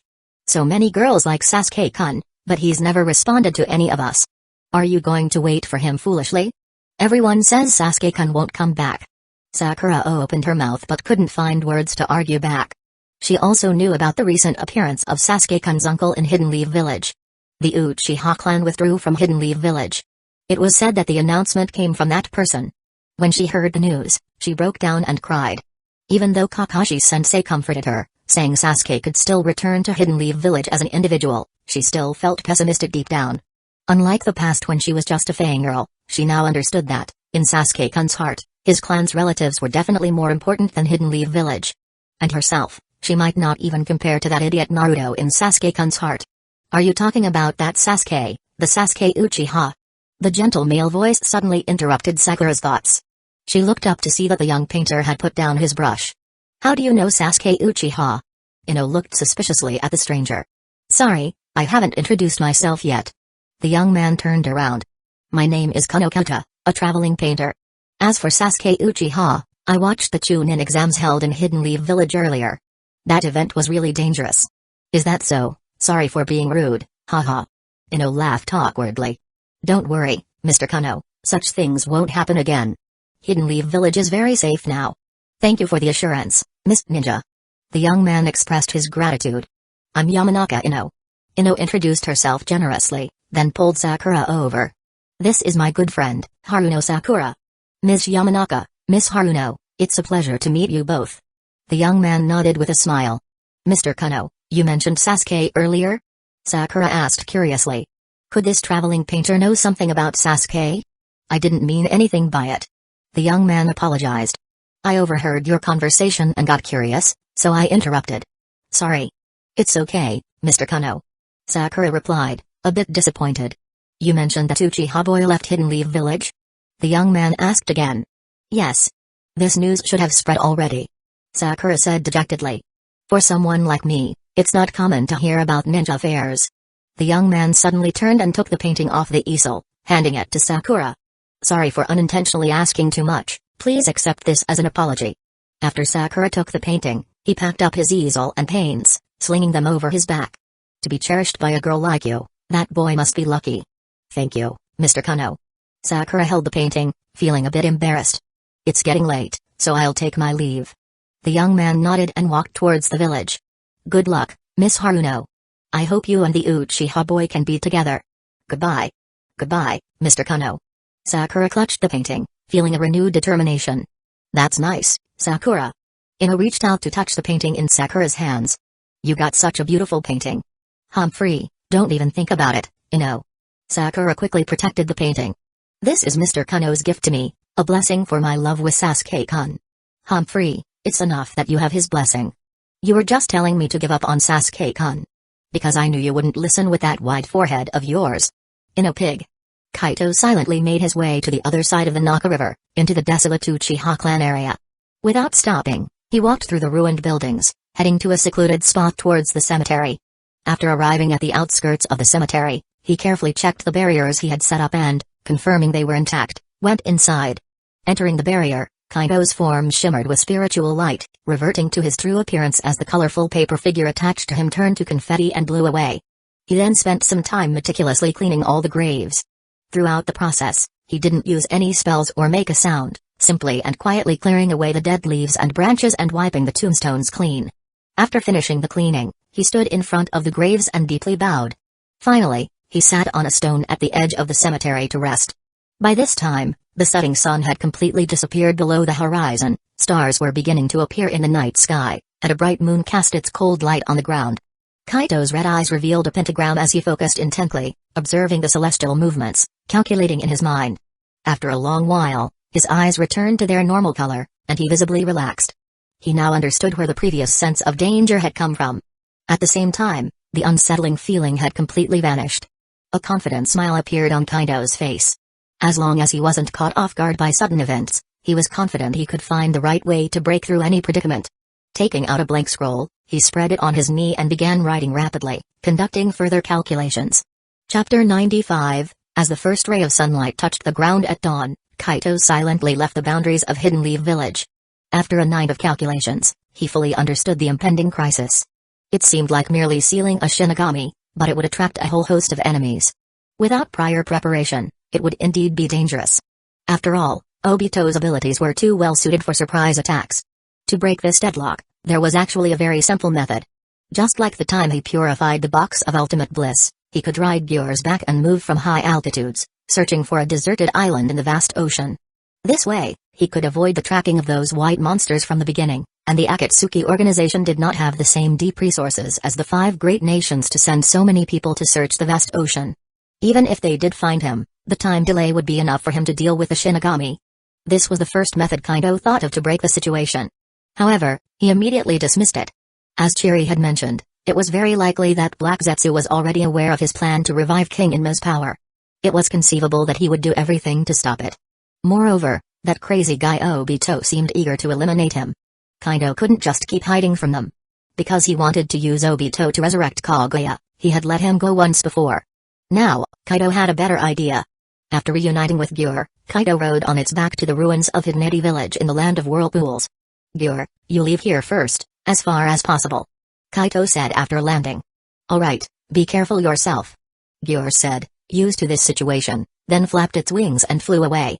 Kaito stepped into the ruins of Hidneti village, observing the surroundings. Over the decades, the remnants of Hidneti village had been covered by vegetation, making it unrecognizable. He was sure that after the destruction of the land of whirlpools, this place had been ransacked countless times by different people. However, he wasn't here for the Uzumaki clan sealing techniques, just for a place where he wouldn't be disturbed. Kaito kept walking until he arrived at a barely standing dilapidated house. Crossing the collapsed wall, Kaito looked up at the roof with a large hole. This was once the ancestral shrine of the Uzumaki clan. Hidden deep in the earth, Rumyaku, pulse of the planet, source of life, appear and grant protection, by my command. Standing outside the ancestral shrine, Kaito communicated with the Rumyaku. Rumyaku lock. A golden chain shot out from the ground, like a serpent's tongue, and quickly plunged into the distant ground. Ah! With a shrill scream, a completely white human figure was dragged out of the ground by the chain. Perfect, I just need a sacrifice. Kaito looked satisfied at the white creature dragged to his feet. White Zetsu struggled for a while, then lay still, staring at Kaito with a strange smile. Kaito coldly stared back, his eyes spinning into a 5-pointed star, and a continuous stream of spiritual energy invaded White Zetsu's mind. Moments later, White Zetsu's eyes turned blood red, and it stood respectfully in front of Kaito. Put this on and infuse it with chakra in one go. Kaito handed the Shinigami mask to White Zetsu. White Zetsu obediently took the Shinigami mask and placed it on its face. As chakra was infused, a cold energy enveloped them. Kaido looked up to see the Shinigami sneering at him. The Shinigami's body was semi-transparent, like a spirit, with horns on its head, sharp teeth and claws, wearing a white robe, disheveled hair, and a short sword clamped in its mouth. It spread its arms, slowly descending from the air, floating behind White Zetsu. Cackle cackle. A strange laugh echoed in Kaido's ears. The Shinigami didn't open its mouth, but the voice was transmitted. You finally found me, Onmyoji. So, you know what I intend to do. Kaido said calmly. The Shinigami's cold voice continued. Indeed, I know everything. But you still appeared, are you that confident? Kaido asked. Not exactly, I'm not 100% sure I can defeat you. The Shinigami's voice replied. But, I have rules that even I must follow. Not 100%, but you have a good chance, don't you? Kaido asked further. Kakaka. Indeed, I'm about 80% sure. The Shinigami's voice grew colder. Don't compare me with those two trash you already sealed. I, as the Shinigami, inherited the core power of King Inma, those two were just discarded parts. Oh? Kaido showed an interested expression. What about Jashin? The Shinigami seemed pleased to share. Kakaka. That guy is the darkest part of King Inma's polluted soul, but it has already gained its own power. What a hassle. Kaido sighed, then perked up and looked at the Shinigami. But since we've started, no matter how troublesome, we have to finish it. Kakaka, what will you do? Let me kindly remind you, using the power of the Ryumyaku against me is not so effective. The Shinigami raised its hand and swung the short sword at Kaido. The movement seemed light, but it carried the ubiquitous natural energy, more like a grand suppression than a simple slash. The golden mist of Ryumyaku power around Kaido boiled like hot water. In an instant, without moving his limbs, he slid like a fish under the Shinigami's sword, retreating to widen the distance. Swish swish. Several golden chains shot out from the ground, dancing like a group of snakes, surrounding the Shinigami. The box of ultimate bliss also rose behind the Shinigami, the face of grief fell off, and the beast's mouth opened wide, spewing out purple mist. Facing the combined attack of the Ryumyaku lock and the box of ultimate bliss, the Shinigami constantly laughed harshly, waving its short sword. The seemingly ordinary blade carried vast natural energy, easily cutting through the Ryumyaku locks and repelling the purple mist from the box of ultimate bliss. Despite the failed attack, Kaido's expression remained calm. He continually summoned new Ryumyaku locks to entangle the Shinigami, his hands rapidly forming seals. Creak, the sound of decaying wood breaking echoed. Creak creak, the entire Uzumaki ancestral shrine began to sway. Cackle cackle. The Shinigami kept slashing the golden chains with its short sword, slowly approaching Kaido. At this moment, the entire ancestral shrine suddenly collapsed. Boom, the sound of beams and columns falling resounded, raising a cloud of dust. Kaido's voice came from within the dust. 4 Symbols of Absolute Spirit Formation. Chapter 96, 4 Symbols Absolute Spirit Formation. As Kaido's voice resonated, the ancient beams from the collapsed shrine surged skyward, beginning to assemble themselves in midair. In just a few seconds, they formed a rough structure. The Shinigami, distracted by the commotion, hastened its attacks, severing all Ryumyaku chains around it before floating upwards. Seeing this, Kaido's aura intensified, and numerous golden chains emerged from the ground again, frantically obstructing the Shinigami's movements.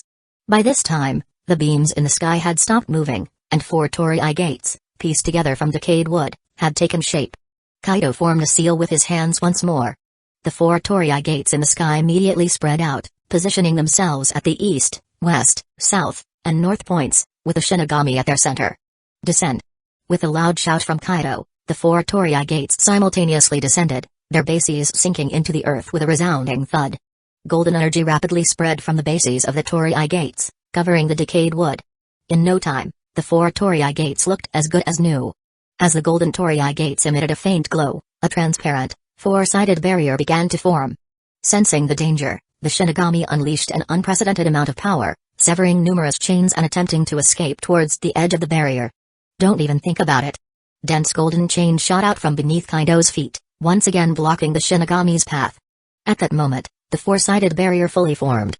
The Shinigami swung its short sword again, but its strikes no longer had the previous might. With a clang, the sword was easily blocked by the golden chains. It's useless. My formation has sealed off the natural energy inside, Kaido declared. As he spoke, the chains tightened their encirclement, moving towards the Shinigami. The Shinigami's form suddenly became elusive, quickly putting distance between itself and the chains. Its eyes ignited with ghostly flames, its hair stood on end, and its wide white robe billowed without wind. Clever tactics. It seems you chose this place deliberately. The Shinigami's chilling voice echoed. Kaido, now relaxed, didn't mind explaining. Yes. This place, as the ancestral shrine of an ancient clan, has absorbed countless offerings over a long history. Each brick and tile is imbued with heavy sentiment, making it the best material for setting up a formation. I never thought I'd have to break my own rules. The Shinigami murmured, evading the mist from the bliss box. Its left hand trembled, and the beads on its wrist clattered, as black runes crawled up its arm. Even without a deal, I will take your soul myself. As it spoke, the Shinigami's left hand extended rapidly, claws aiming for Kaido. Kaido remained unmoved, golden chains weaving through the air to block the Shinigami's arm. Just before being bound by Ramyaku chains, the Shinigami retracted its arm and shifted positions again. What's your next move? Kaido coldly watched the Shinigami, now surrounded by Ramyaku chains and the mist from the bliss box, and asked. Planning to escape to your other dimension? The Shinigami didn't respond, its form shrinking and elongating like a serpent, slipping through the gaps in the chains. It seems you don't intend to flee. Kaido continued. Because you know that during the moment you cross dimensions, there will be a brief pause. Even though it's just a moment, it's enough for me to catch you. Meanwhile, outside Higneti village, two figures in black cloaks adorned with red clouds were walking on the water's surface. Hurry up, Kakazu. I can't wait to offer that Uchiha to Lord Jashin. Hidan swung his scythe impatiently, quickening his pace. Idiot. Kakazu maintained his steady pace. Despite following orders, Kakazu felt uneasy about this mission. Normally, he wouldn't have planned to act now, but Zetsu had been pressing him repeatedly, even bringing a letter from the leader this time. Such behavior only heightened Kakazu's suspicions. Even though he had arrived at the target location, he had other plans in mind. As the sound of waves hitting the shore reached them, Hidan stepped onto the land of Higneti village. Kakazu, if you don't hurry up, I'm going ahead. Hidan shouted back, heading into the forest. A flash of white light, and a blade swung towards Hidan's neck from a distance. The proximity was too close, and Hidan couldn't block with his scythe in time. In desperation, Hidan tilted his head, raising his right hand to intercept the blade. Slash. The blade sliced cleanly through, severing Hidan's right arm, which flew into the air. Using the moment to his advantage, Hidan leapt back, dodging another strike. Idiot. Kakazu's voice came from behind, as black threads extended from his arm, catching the falling arm. Who are you? Hidan grinned at the long-haired woman wielding twin swords before him. Chiri Uchiha. She replied softly. Uchiha. Kakazu's eyes narrowed in surprise. Hey, woman, our target isn't you. Hidan shouted. Chiri smiled. I know, but I won't let you get near Kaido. Hidan waved his scythe with his remaining hand, a crazed smile on his face. In that case, I'll offer you to the great Jashin. Wait. Kakazu stopped Hidan, swiftly sewing his right hand back on with black threads. There must be others. He observed Chiri warily. You alone can't stop us. At that moment, a male voice echoed from the trees. Disappointed you didn't notice me? What a letdown.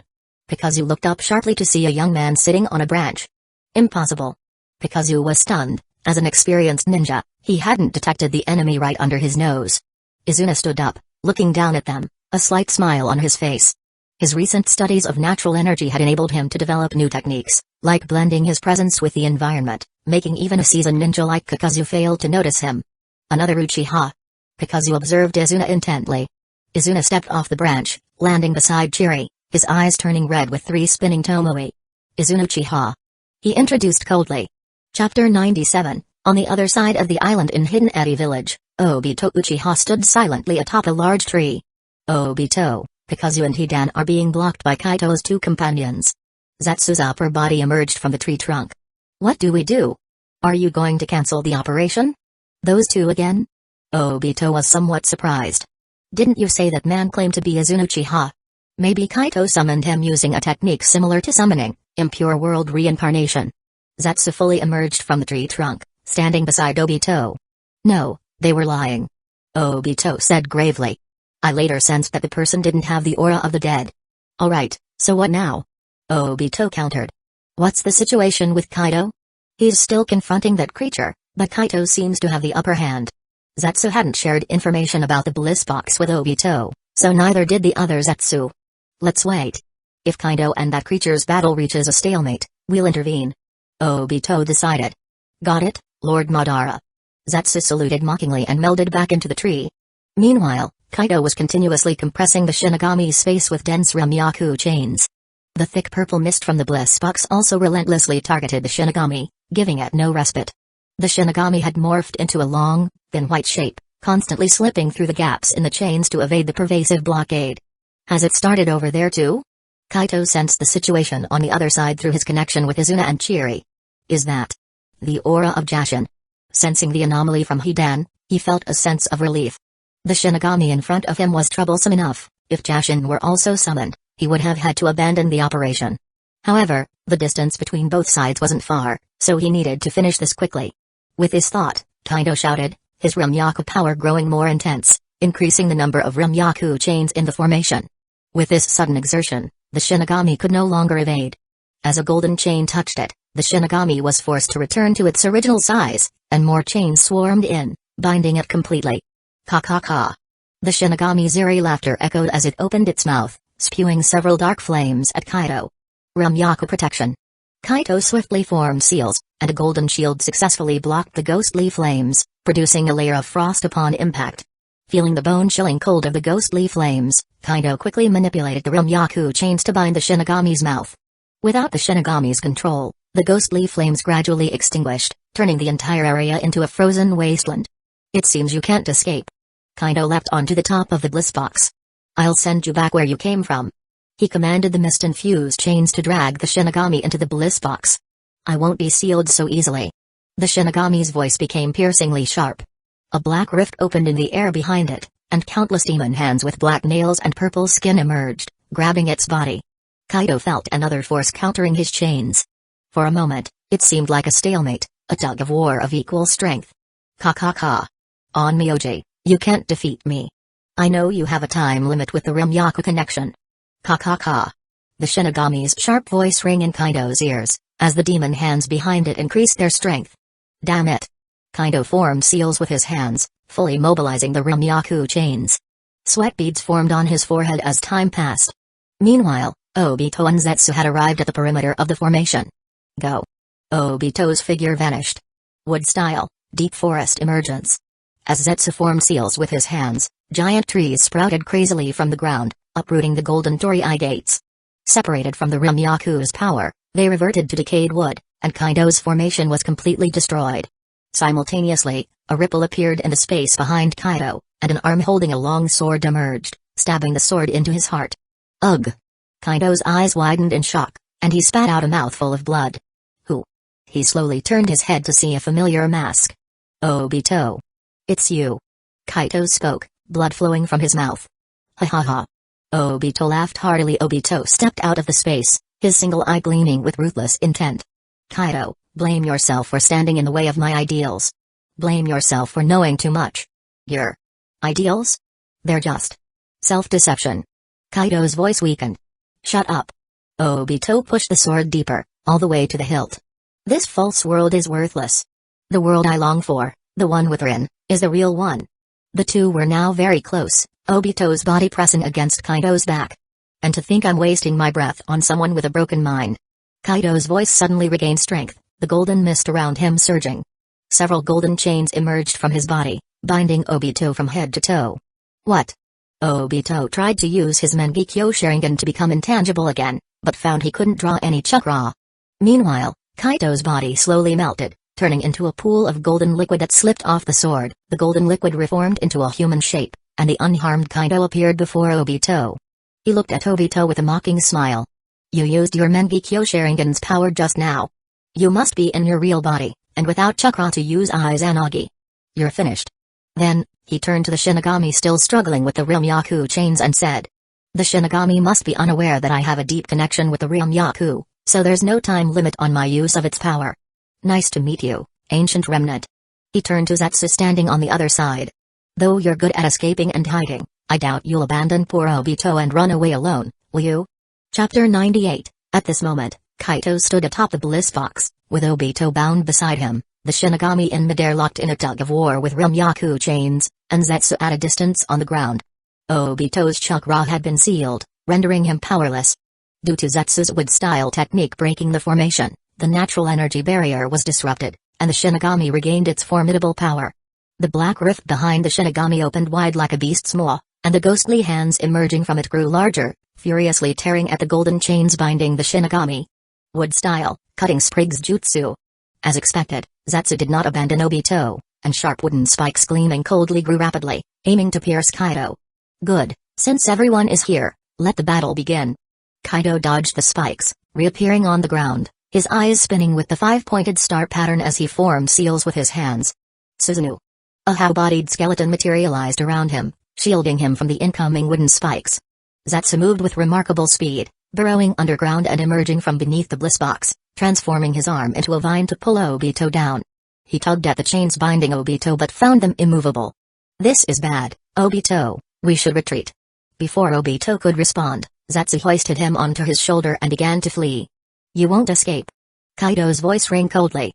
New chains silently extended from the golden chains on Obito, moving towards Zetsu. Sensing the movement, Zetsu quickly threw Obito aside and submerged himself into the ground to evade. Smack! Smack! The chains extending from Obito whipped the ground, raising clouds of dust. Obito also fell from the air, crashing to the ground with a thud. Yamato no Orochi.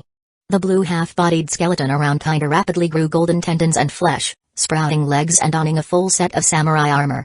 Standing in the space atop Yamato no Orochi's forehead, Kaido clapped his hands together. Escaping underground isn't a good idea. Zetsu, bound by golden chains, was pulled up from the ground and bound beside Obito. This is troublesome, I've been caught too. Zetsu wriggled like a caterpillar on the ground. So scary, am I going to die? Obito. I have a small wish before I die. He looked at Obito with wide eyes. Tell me, what does it feel like to need to poop? Shut up. Obito's single eye glared coldly at him. You useless fool.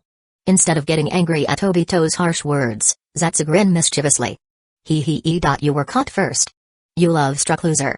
Kaido ignored their bickering and shifted his gaze to the struggling Shinigami. You're the last one, Shinigami. The golden light in Yamato no Orochi's hand elongated into a long naginata. Wielding it with both hands, he slashed down, severing all the ghostly hands emerging from the spatial rift in one stroke. The naginata dissolved into points of light and disappeared, while Yamato no Orochi's left hand closed the spatial rift, and the right hand grabbed the still-chained Shinigami, pulling it close to the bliss box. The thick purple mist from the bliss box immediately swirled back, enveloping the Shinigami. The Shinigami opened its massive mouth, emitting a silent scream, and the ghostly hands emerging from the spatial rift dissipated like dust, the rift closing afterward. Yamato no Orochi's lower half vanished, and Kaido descended to the ground. He controlled Yamato no Orochi's right hand to seize the short sword from the Shinigami, deftly slicing open its belly. Kaido's left eye pattern spun rapidly, and a pentagram formation appeared on the ground beneath the Shinigami, opening a dark void leading to the Pure Land. Countless soul orbs flew out from the Shinigami's belly, heading towards the Pure Land's passage. Kaido carefully observed the released souls, his expression turning to surprise, followed by an intrigued smile. He grabbed several small paper figures and tossed them into the air. 4 paper figures collided with 4 of the souls, emitting a blue light and rapidly growing into human forms. Seeing the 4 people before him, Kaido couldn't help but exclaim. The 4 previous Hokage of Hidden Leaf Village gathered inside the Shinigami's belly. What a spectacle. The 4 Hokage opened their eyes and immediately heard this remark, prompting them to look in the direction of the voice. Ha ha ha. 4 Hokage? Senju Hashirama laughed awkwardly, surveying the scene before him, and asked directly. Who are you? This is the Shinigami? Saratobi Hiruzen and Minato Namikaze looked at the fully bound Shinigami in shock. Senju Dobirama observed the surroundings silently. Kaido dispersed Yamato no Orochi entirely, revealing his true form. Nice to meet you. I am Kaito Uchiha. An Uchiha, huh? Hashirama nodded, curiously eyeing the golden mist around Kaido. You're quite different from the usual Uchiha. Brother. Dobirama frowned. I can't sense any chakra from this kid. Oh? That's odd. What kind of power is this? Sage art? Doesn't seem like it. Hashirama stroked his chin, curious and trying to get closer for a better look. Brother.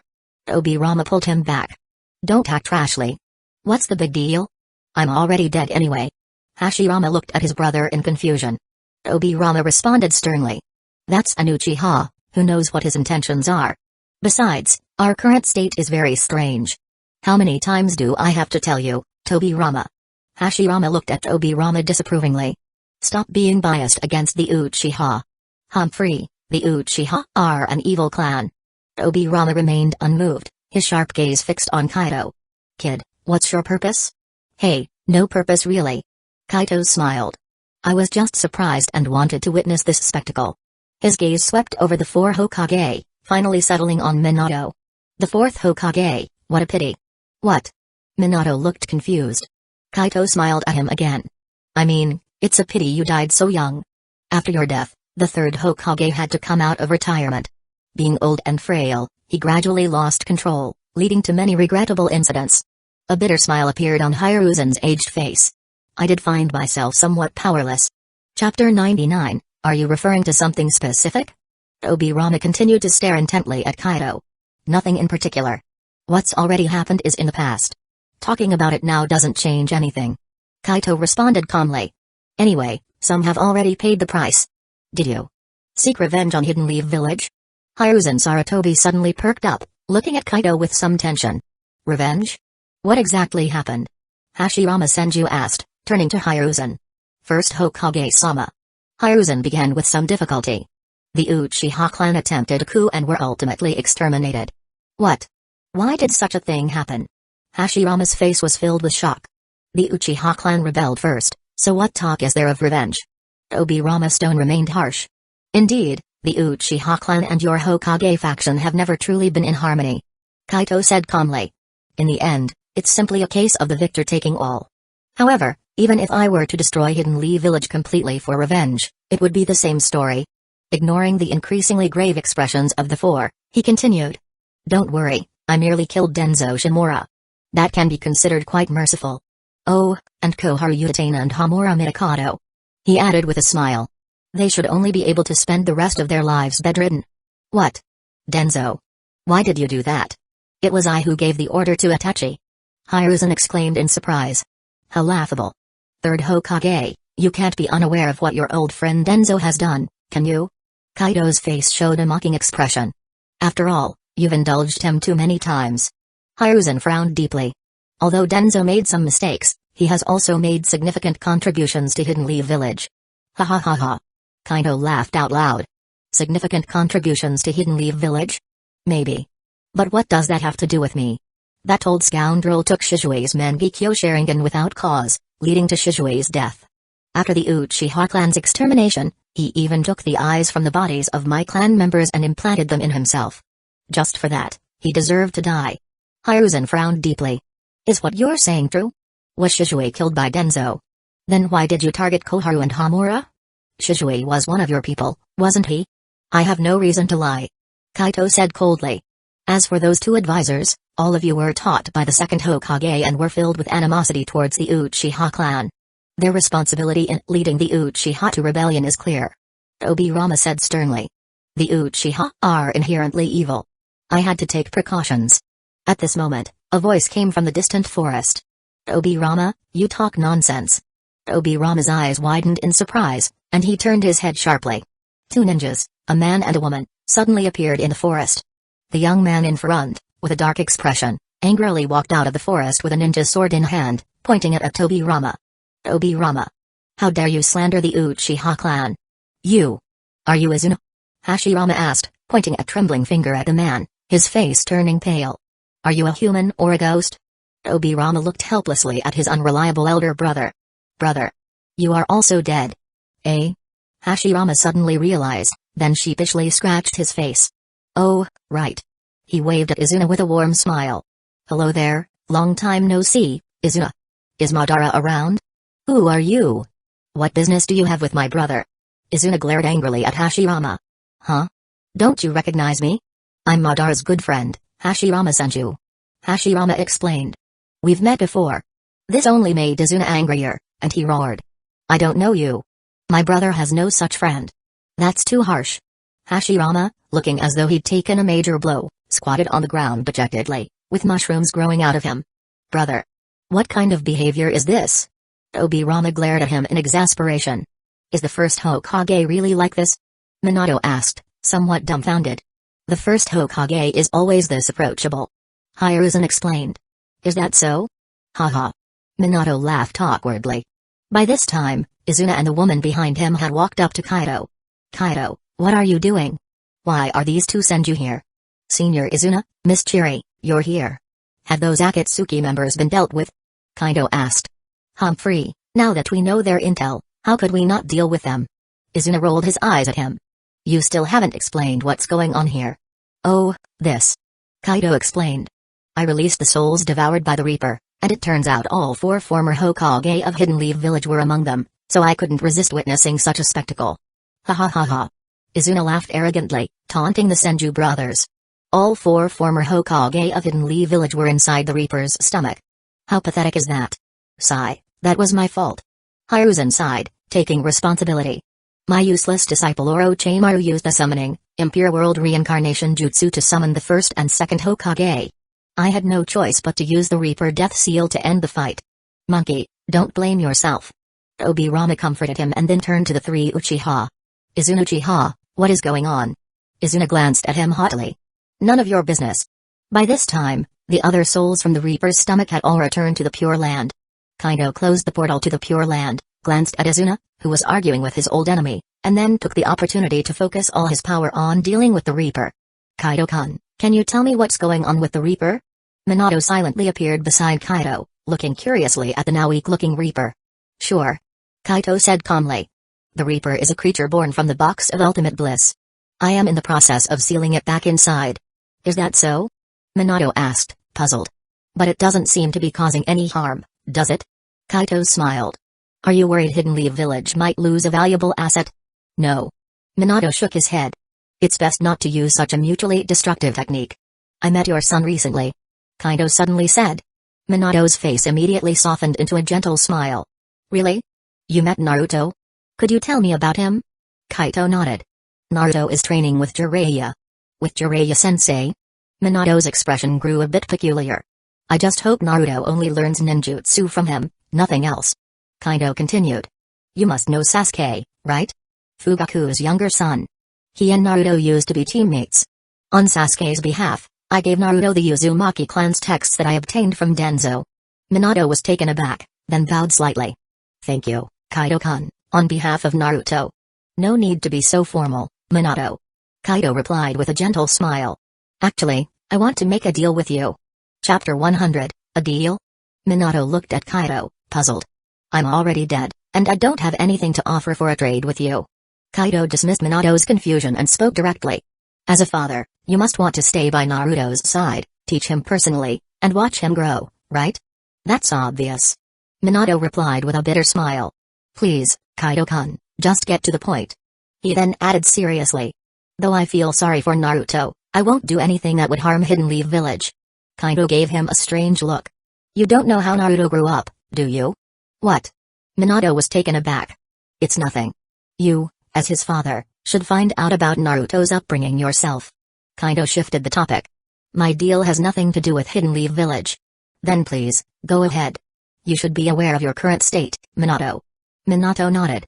I seem almost the same as when I was alive, but I can't use my full strength. Kaido smiled and gestured to the side. There, Izuna was looking arrogant, crushing the weakened Senju brothers with his overwhelming aura. I can restore your strength to what it was in life, and even further, just like Senior Izuna. And it won't limit your freedom. This way, you can stay by Naruto's side, teach him, and protect him as you wish. Protect him? Is Naruto in danger? Minato asked, now anxious. There is an organization called Akatsuki in the ninja world, composed of S-class rogue ninjas from various villages.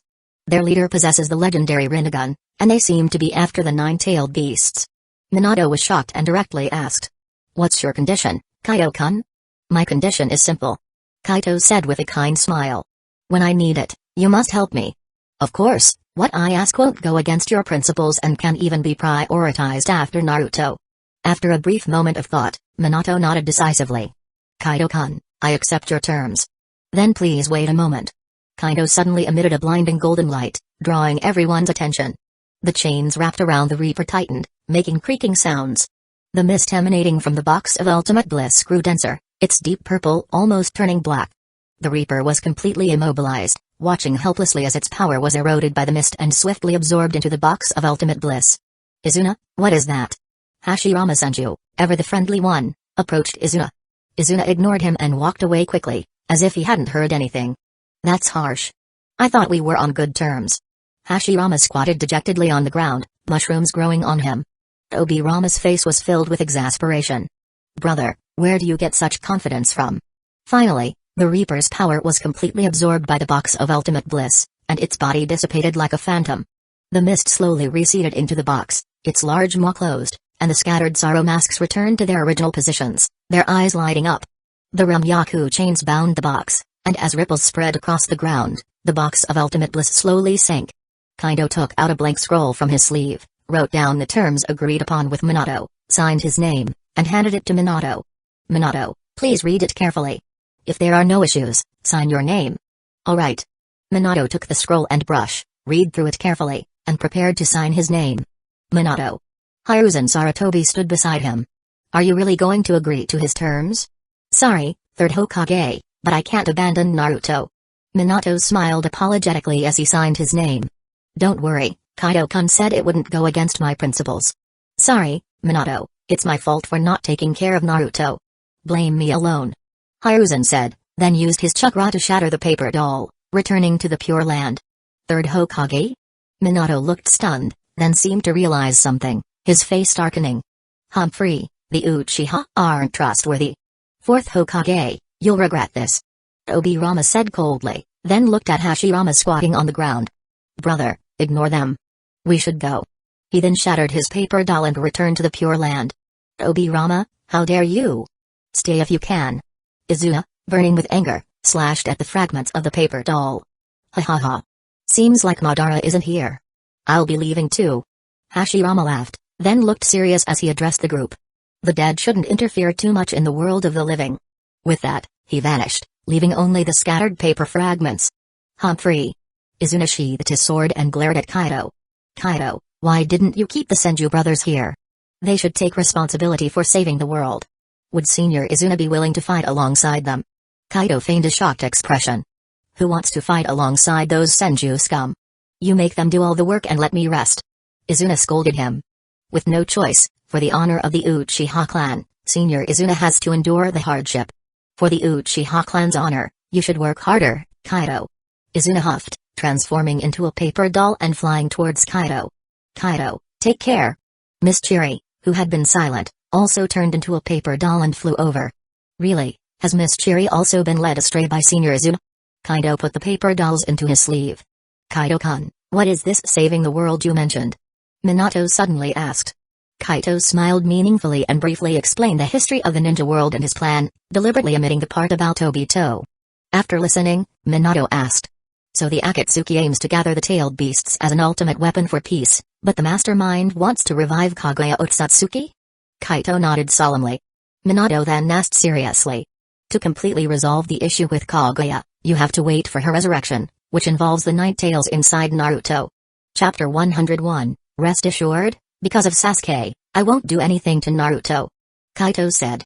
I just won't go out of my way to protect him. But now, with Minato's protection, Naruto should be completely safe. He added.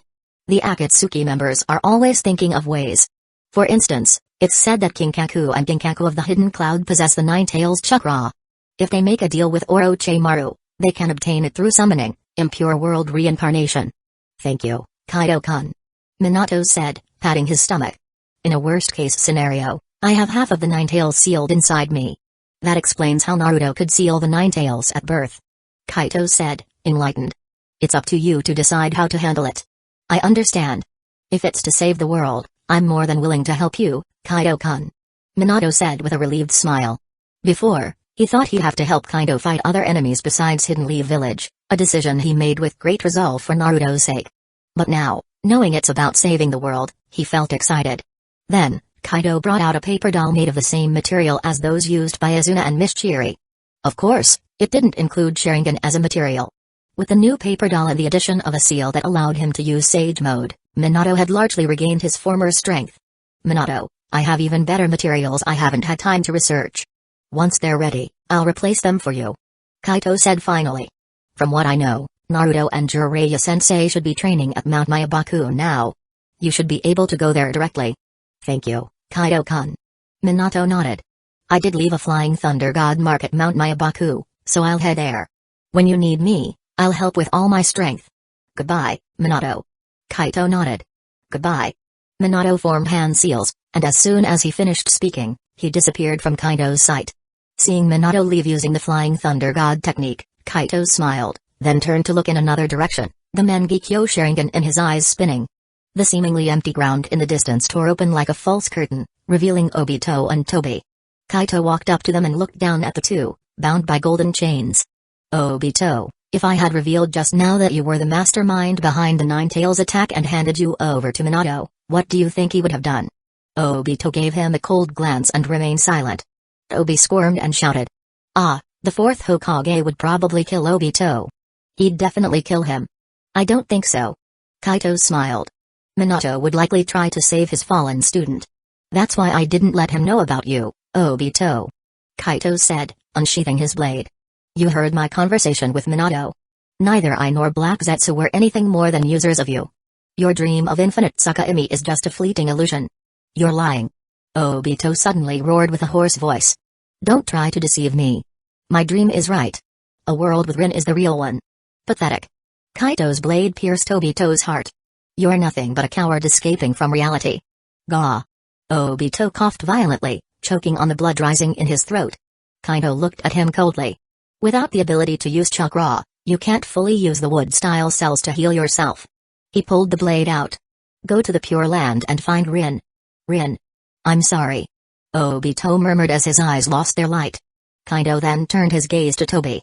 Hee, am I going to die too? Tobi laughed happily. Great, I'm looking forward to experiencing death. How will you kill me? Strangle me? Or cut me into 8 pieces? Ah, I want to experience all of them. Kaito didn't reply, instead carefully sensing his condition. As a result of experiencing infinite Tsukahime, this creature had been assimilated by the God Tree.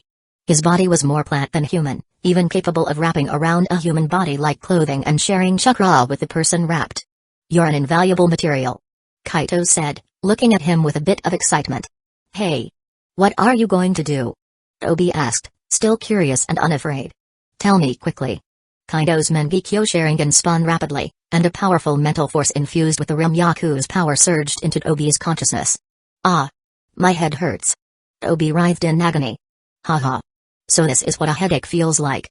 As time passed, his voice grew weaker. However, unable to escape Kaito's Mangekyo Sharingan, he eventually fell silent. At this moment, his consciousness had completely shattered. Kaito then retracted the Rimyaku chains from both of them. Tobi's body had lost its human shape, unfolding like a plant, even his head splitting open into several parts. Kaito took out a brush and quickly drew complex runes over Tobi's body, which had spread out like leaves. When the runes covered Tobi's entire body, Kaito put away the brush and stood up. He formed hand seals rapidly, and his gaze fixed on Tobi's head, imprinting a pentagram there. Blood puppet. As Kaito completed the seals, Obito's corpse stood up, his mask falling off, and Tobi's body wrapping around him. Blood continuously flowed from Obito's body, staining Tobi's body red. A blood-red light shone faintly, and Tobi's body shrank like flowing water, finally merging into Obito's brain. A few seconds later, the new Obito opened his eyes and bowed to Kaito. Master. Good. Kaito smiled with satisfaction. Continue with Obito's original plans. I'll contact you if needed. This body should last a long time due to its special material. Yes, Master. Kaito took out a small colorful paper doll and placed it on himself, immediately appearing severely injured. Let's go. At the border of Hidneti village, the sound of a wooden whistle echoed, and Bure descended from the sky. Kaito, covered in blood and clutching his chest, stumbled out and collapsed onto Gear's back. He smiled secretly, silently dispelling the illusionary formation covering the entire village. Gray spread its wings and soared through the clouds in an instant. Elsewhere, the bloodied Obito walked into a dense forest outside the village and said in a hoarse voice. Mission failed. Tobi is dead. I saw. Damn, we were so close. Black Zetsu emerged from the ground. Even Kakazu and Hidan were taken down. Let's retreat for now. Obito's body slowly faded into space. Next time, we'll definitely. Chapter 102, Mount Mayabaku. Naruto, who was dirty from training, was rubbing his belly with a pained expression. Hey, pervy sage, when are we going to get out of here? What's up? Jiraiya was sitting on the ground, writing furiously on some papers placed on his knee. Naruto glanced around nervously, then leaned in close to Jiraiya, speaking in a hushed voice with his hand covering his mouth. This place is really scary. We have to eat bugs every day. I'm not a toad, you know. He finished with a green face, his features scrunched up in disgust. Jiraiya's face twitched upon hearing this, and he too turned green. However, he quickly masked his reaction and started to scold loudly. That's why you're still far off, kid. A ninja must endure everything. Bugs are nothing. Look at me, I can eat them without changing my expression. Oh ho, it seems little Jiraiya really enjoys my cooking. Remember to eat more each time. Shima's voice, at this moment, sounded like the whisper of a devil to Jiraiya, freezing him in place. Ha ha ha. Pervy sage, you're just bluffing. Naruto pointed at Jiraiya with one hand while clutching his belly and laughing. Standing next to Shima, Minato was watching his lively son with a face full of contentment. He really is my son, just as cute as Kushina. Naruto. Who's calling me? Naruto turned his head.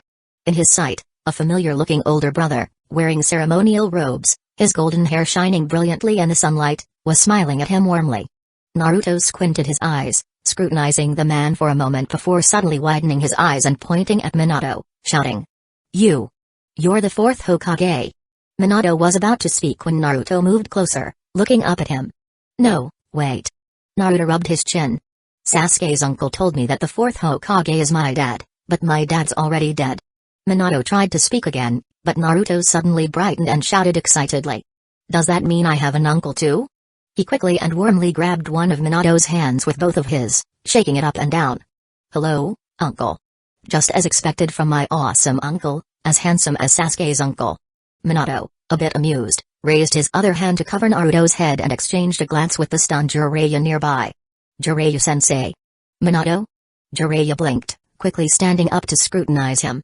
This isn't summoning, impure world reincarnation. Are you not dead? What's going on? Jiraiya-sensei, I am dead. Minato ruffled Naruto's hair, which was just like his own. My current state is due to a deal with Kaido. He looked down at Naruto's upturned face, seeing how much his features resembled Kushina's, and couldn't help but smile warmly. I just couldn't let go of Naruto.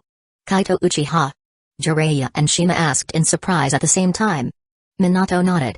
Hey. Naruto's voice suddenly rang out, his eyes red as he looked at Minato. I mean, are you really my dad? Naruto. Minato smiled, meeting his gaze. I am your father. So you really are my dad. Naruto's tears began to flow uncontrollably, and he suddenly lowered his head, punching Minato in the stomach. You lousy dad. Minato took a few steps back, looking slightly bewildered. Naruto? Why? Why did you seal the 9 tails inside me? Naruto began to sob quietly. Since I was little, everyone in the village called me a demon fox. The kids wouldn't play with me. Even the shopkeepers wouldn't sell me anything. Naruto kept his head down, tears dripping to the ground. I had to play pranks just to get noticed. It was so hard. But I finally graduated and became a ninja. Minato stared at Naruto, his heart filled with guilt and pain, nearly overwhelmed. He instantly understood why Naruto had such a hard life in the village. No wonder the third Hokage apologized. However, he didn't want to pass on any negative feelings to his son. So, he smiled warmly at Naruto. Because I believe in you, Naruto. Naruto looked up, confused. Minato moved closer to him again. I entrusted the 9 tails to you because I wanted you to become the village's hero. He gently ruffled Naruto's hair again. And it looks like you've done great. I'm proud of you, Naruto. You've had it tough. Not really.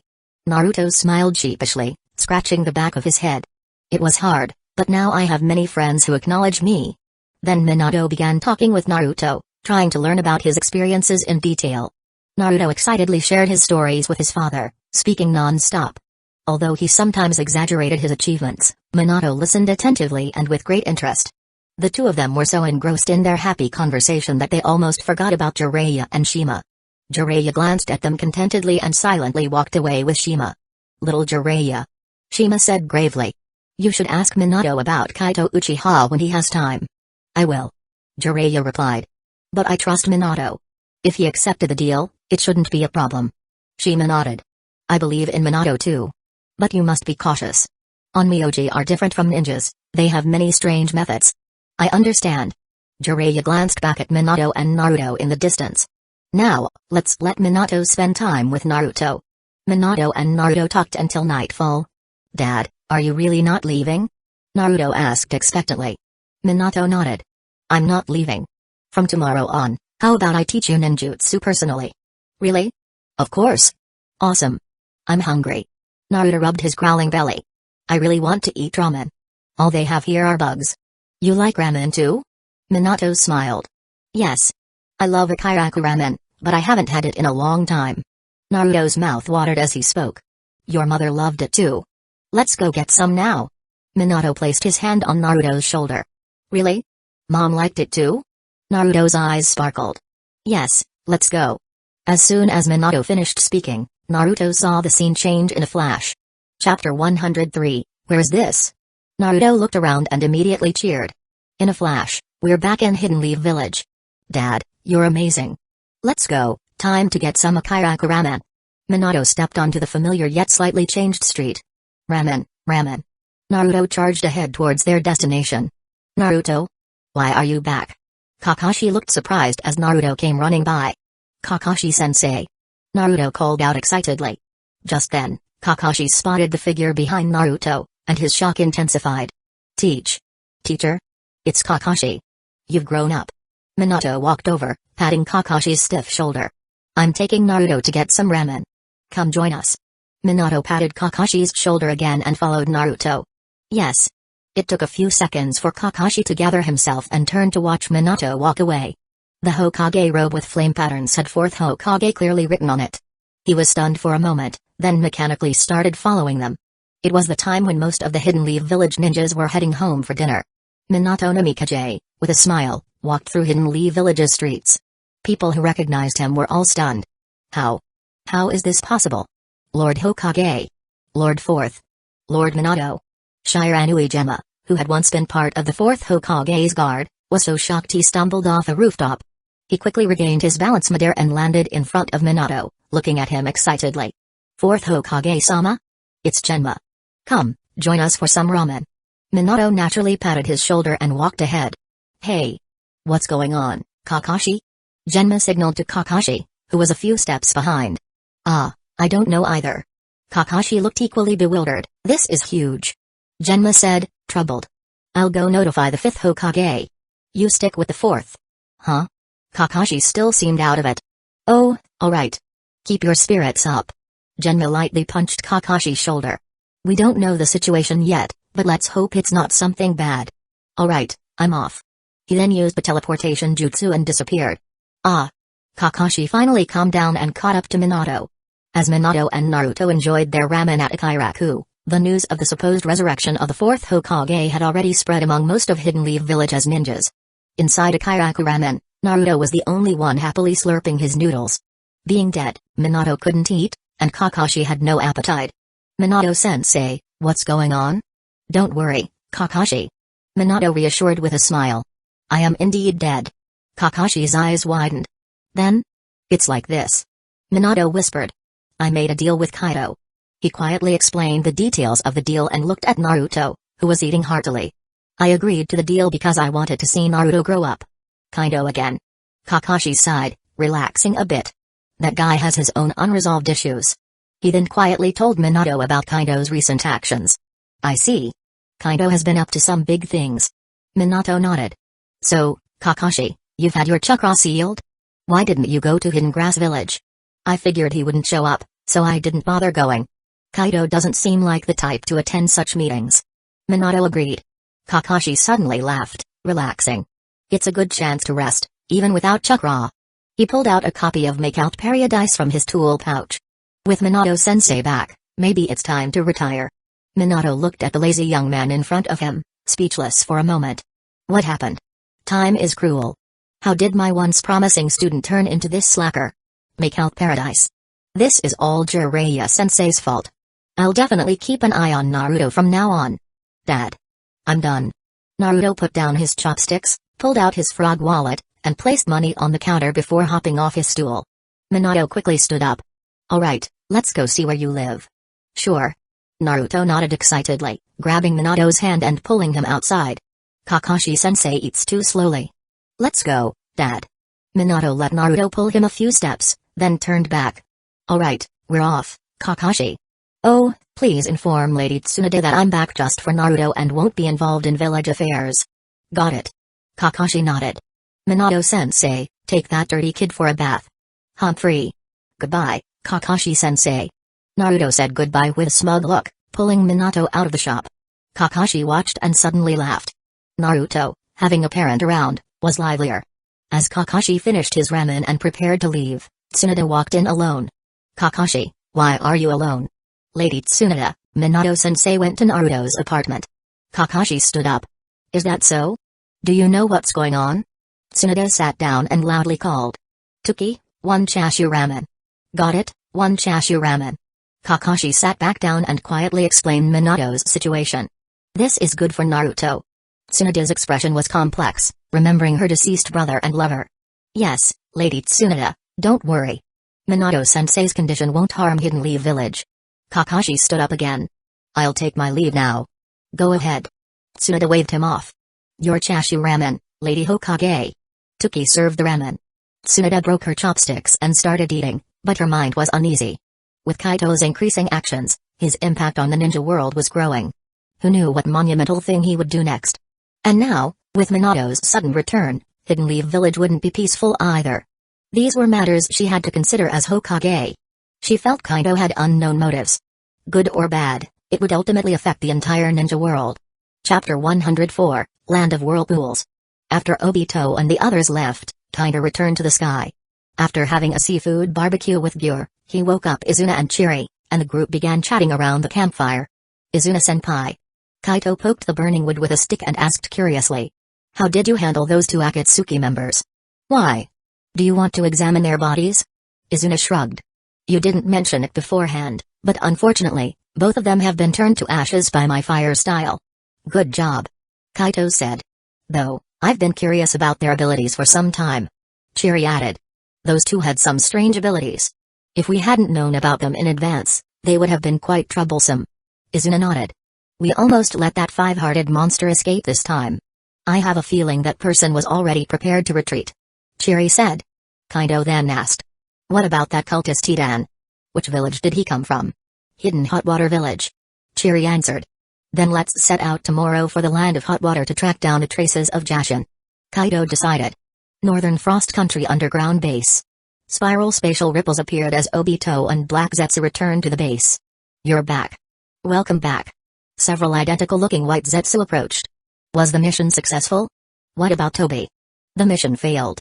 Black Zetsu said angrily. Not only Hidan and Kakazu, but Tobi was also killed. Tobi was killed? How unfortunate. Haha, Tobi is dead? It's good, he was too noisy. The white Zetsu discussed noisily. The blood puppet, having fully mastered Obito's memories, observed the surroundings and then looked at Black Zetsu. With a raspy voice, he asked. What should we do next? Also, you should know the secret of the box of ultimate bliss. Why did you hide it? Black Zetsu immediately noticed the suspicion in the blood puppet's eyes and explained. Zero Tails, Morio, the Shinigami, and Jashin. Once these 4 demons are sealed into the box of ultimate bliss, the holder will gain immense power. His body turned into black liquid and merged with a white Zetsu, taking over half its body. Currently, Kaito has sealed Zero Tails, Morio, and the Shinigami. The only one left is Jashin. We must stop him from gaining that power. So how do you plan to stop him? The blood puppet's crimson single eye flashed as he spoke directly. The chances of succeeding in another assassination attempt are getting lower. We can't afford to lose more Akatsuki members. Our power is indeed insufficient. Black Zetsu said sinisterly.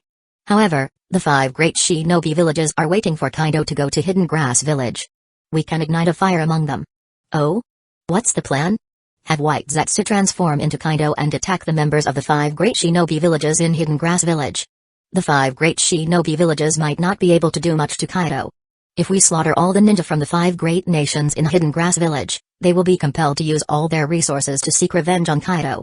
In that case, go ahead and try. The blood puppet nodded indifferently and walked towards Obito's room. Hidden Leaf Village. After Naruto fell asleep, Minato gently tucked him in and silently jumped out the window, landing on the rooftop of the apartment. A tall white-haired man was standing at the edge, looking down at the night view of Hidden Leaf Village. Jiraiya-sensei, you're here. Minato's figure suddenly appeared beside him. Minato. Jiraiya didn't turn his head. Tsunade has already told me about your deal with that Uchiha boy. Sorry, I was too excited to see Naruto earlier and didn't have time to explain to you. Minato said with an embarrassed smile.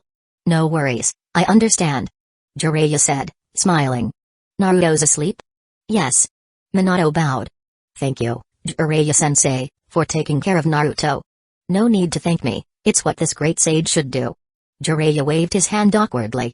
As for the third Hokage, that old man grew softer with age. I'm sorry, Minato.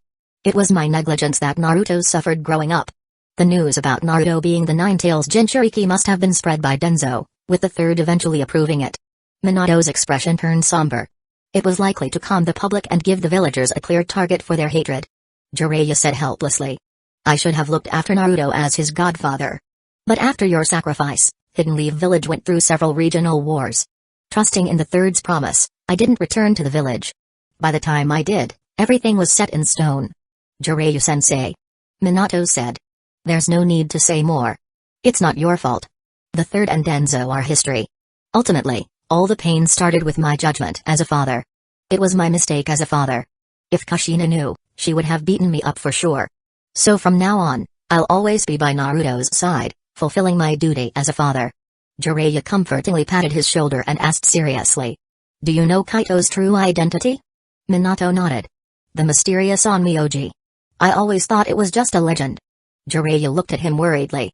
We don't understand the methods of an Onmyoji. Be careful. Don't worry, Jiraiya-sensei. Minato said with a smile. Kaito's conditions aren't harsh. I'm not worried about that. Jiraiya said. I'm concerned he might have special powers that could compel you to do his bidding against your will. He quietly told Minato about the relationship between Onmyoji and their summoned beasts as explained by Fukasaku. Minato was stunned after hearing this. This was different from what Kaito had said. But he didn't fully believe either. He would have to verify it himself. Don't worry, Jiraiya-sensei. He said softly. I can end this state at any time and return to the Pure Land. Really? Then I'm relieved. Jiraiya patted Minato's shoulder. I'll leave you to it then. Spend time with Naruto. With that, he disappeared in an instant. Minato returned to Naruto's apartment and sat by his bed, staying awake all night. Chapter 105. The Land of Hot Water is located to the northeast of the Land of Fire. It is a country that has developed its tourism industry by leveraging its abundant hot spring resources. The village of Hidden Hot Water Village, affiliated with the Land of Hot Water, is known as the village that forgot wars. And it is considered the weakest among the small ninja villages in the ninja world. In this beautiful and peaceful country, a group of ninjas who always longed for war were seduced by the evil god and secretly developed a dark and evil cult known as the Jashin cult.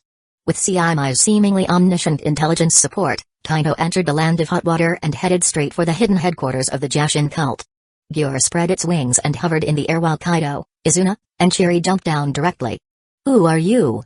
We have intruders. The three of them brazenly attacked, immediately attracting the attention of two squads of guards at the gate. Izuna took the lead, forming hand seals midair. Fire style, Great Fireball. A massive fireball descended from the sky, targeting the gate guards. The guards, not being very strong, panicked and, unable to dodge in time, 4 of them were instantly incinerated. Kaito and Chiri drew their swords, and with swift strikes, they easily dispatched the remaining 2 guards. Kaito then kicked open the gate, and Chiri simultaneously unleashed a jutsu. Using the same fire style, Great Fireball. As Izuna, Chiri accurately hit several ninjas ambushing behind the gate. Let's go. Kaito stepped inside. Relying on his powerful sensory abilities, the 3 of them took the initiative, easily dealing with the guards, who were at most Chunin level, and quickly reached the entrance to the second underground level. Water style, Water Whip. Lightning style, Ground Walk. 2 black-robed men ambushed at the entrance, seemingly stronger than the first-level guards. But their strength was limited. The 3 evaded the attacks, and Izuna easily slit their throats with his Sharingan Genjutsu and swordsmanship. They don't seem dead? Kaito raised an eyebrow. Although the 2 were not immediately dead, they were severely weakened. Kaito and Chiri then finished them off by stabbing their hearts. It seems Hidan is indeed a rare talent in the Jashin cult. Kaito commented, flicking the blood off his sword. I wonder if there are others here of his level. That level should be extremely rare. Chiri replied. Let's go take a look. Izuna said, leading the way to the second level. By this time, the ninjas inside the base were aware of the intrusion and were rushing to the entrance from the depths of the underground structure. Kaito noticed that the ninjas of Hidden Hot Water Village were indeed weak, even those capable of using a few jutsus were rare. Their mortality was also far inferior to Hidan's. Although stronger than ordinary people, they would still die if their heads or hearts were damaged. The 3 of them did not take the battle seriously, easily cutting down the enemies as they moved deeper into the base. Kaido felt something was off. As the strongest of the 4 demons, should the Jashin god be so unimpressive? Hold on a moment, seniors. He knelt down, touching the ground with 2 fingers. Let me sense the area carefully. Closing his eyes, he expanded his sensory range using his connection with the dragon vein. Izuna and Chiri guarded him from the front and back. The entire underground base had 4 levels. The first 2 were nearly cleared out, with only a few people hiding in remote corners. The 3rd level had several laboratories and a number of non-combat staff. About 50 combat personnel were currently gathered at the entrance to the 3rd level. The 4th level was the tallest, featuring a large temple built into a natural cave. The temple was nearly empty, except for 3 black-robed figures kneeling reverently before a tall black statue in the main hall. When Kaido's sensory tendrils touched the eerie black statue, they were immediately severed. At the same time, a malevolent aura began to rapidly approach Kaido through his sensory link. Kaido opened his eyes, the pentagrams in his Sharingan spinning rapidly. A vast amount of spiritual energy surged out, clashing with the incoming malevolent aura. A silent mental battle ensued. Izuna and Chiri, both possessing the Mangekyo Sharingan, sensed something was amiss. Ugh! Kaido stood up, feeling dizzy. He rubbed his temples and took a few seconds to recover. Kaido, what happened? Are you okay? Chiri asked worriedly. I'm fine. Kaido waved it off. I just had a brief clash with the Jashin. He recounted what he had sensed and his mental confrontation with the Jashin. It seems the Jashin is indeed the most powerful of the 4 demons. He concluded, continuing forward. At least his spiritual power is stronger than mine. What do you plan to do? Izuna asked. Let's give it a try first. Kaido said with a sly smile. If it doesn't work out, we'll have to call for reinforcements. You mean? That person? Chiri was surprised. Are you sure they would intervene personally? Kaido thought for a moment. Since it's their task for me, if I can't handle it, I believe they wouldn't mind lending a hand. Humphrey. Izuna scoffed. Since it's a test from them, you'd better handle it yourself. I understand, Izuna-senpai. Kaido replied with a smile. To save my strength for the final battle, how about you take care of the 3rd level? Stop pretending. Izuna seemed irritated, speeding towards the 3rd underground level. I'll go help too. Chiri drew his 2nd blade and followed Izuna. By the time Kaido leisurely reached the 3rd level, he found that the 2 seniors had already activated their curse mark modes. With their Mangekyo Sharingan active and their skilled Uchiha sword techniques, they swiftly cut through the enemies. Blood splattered and fire danced as they efficiently dispatched the Jashin followers.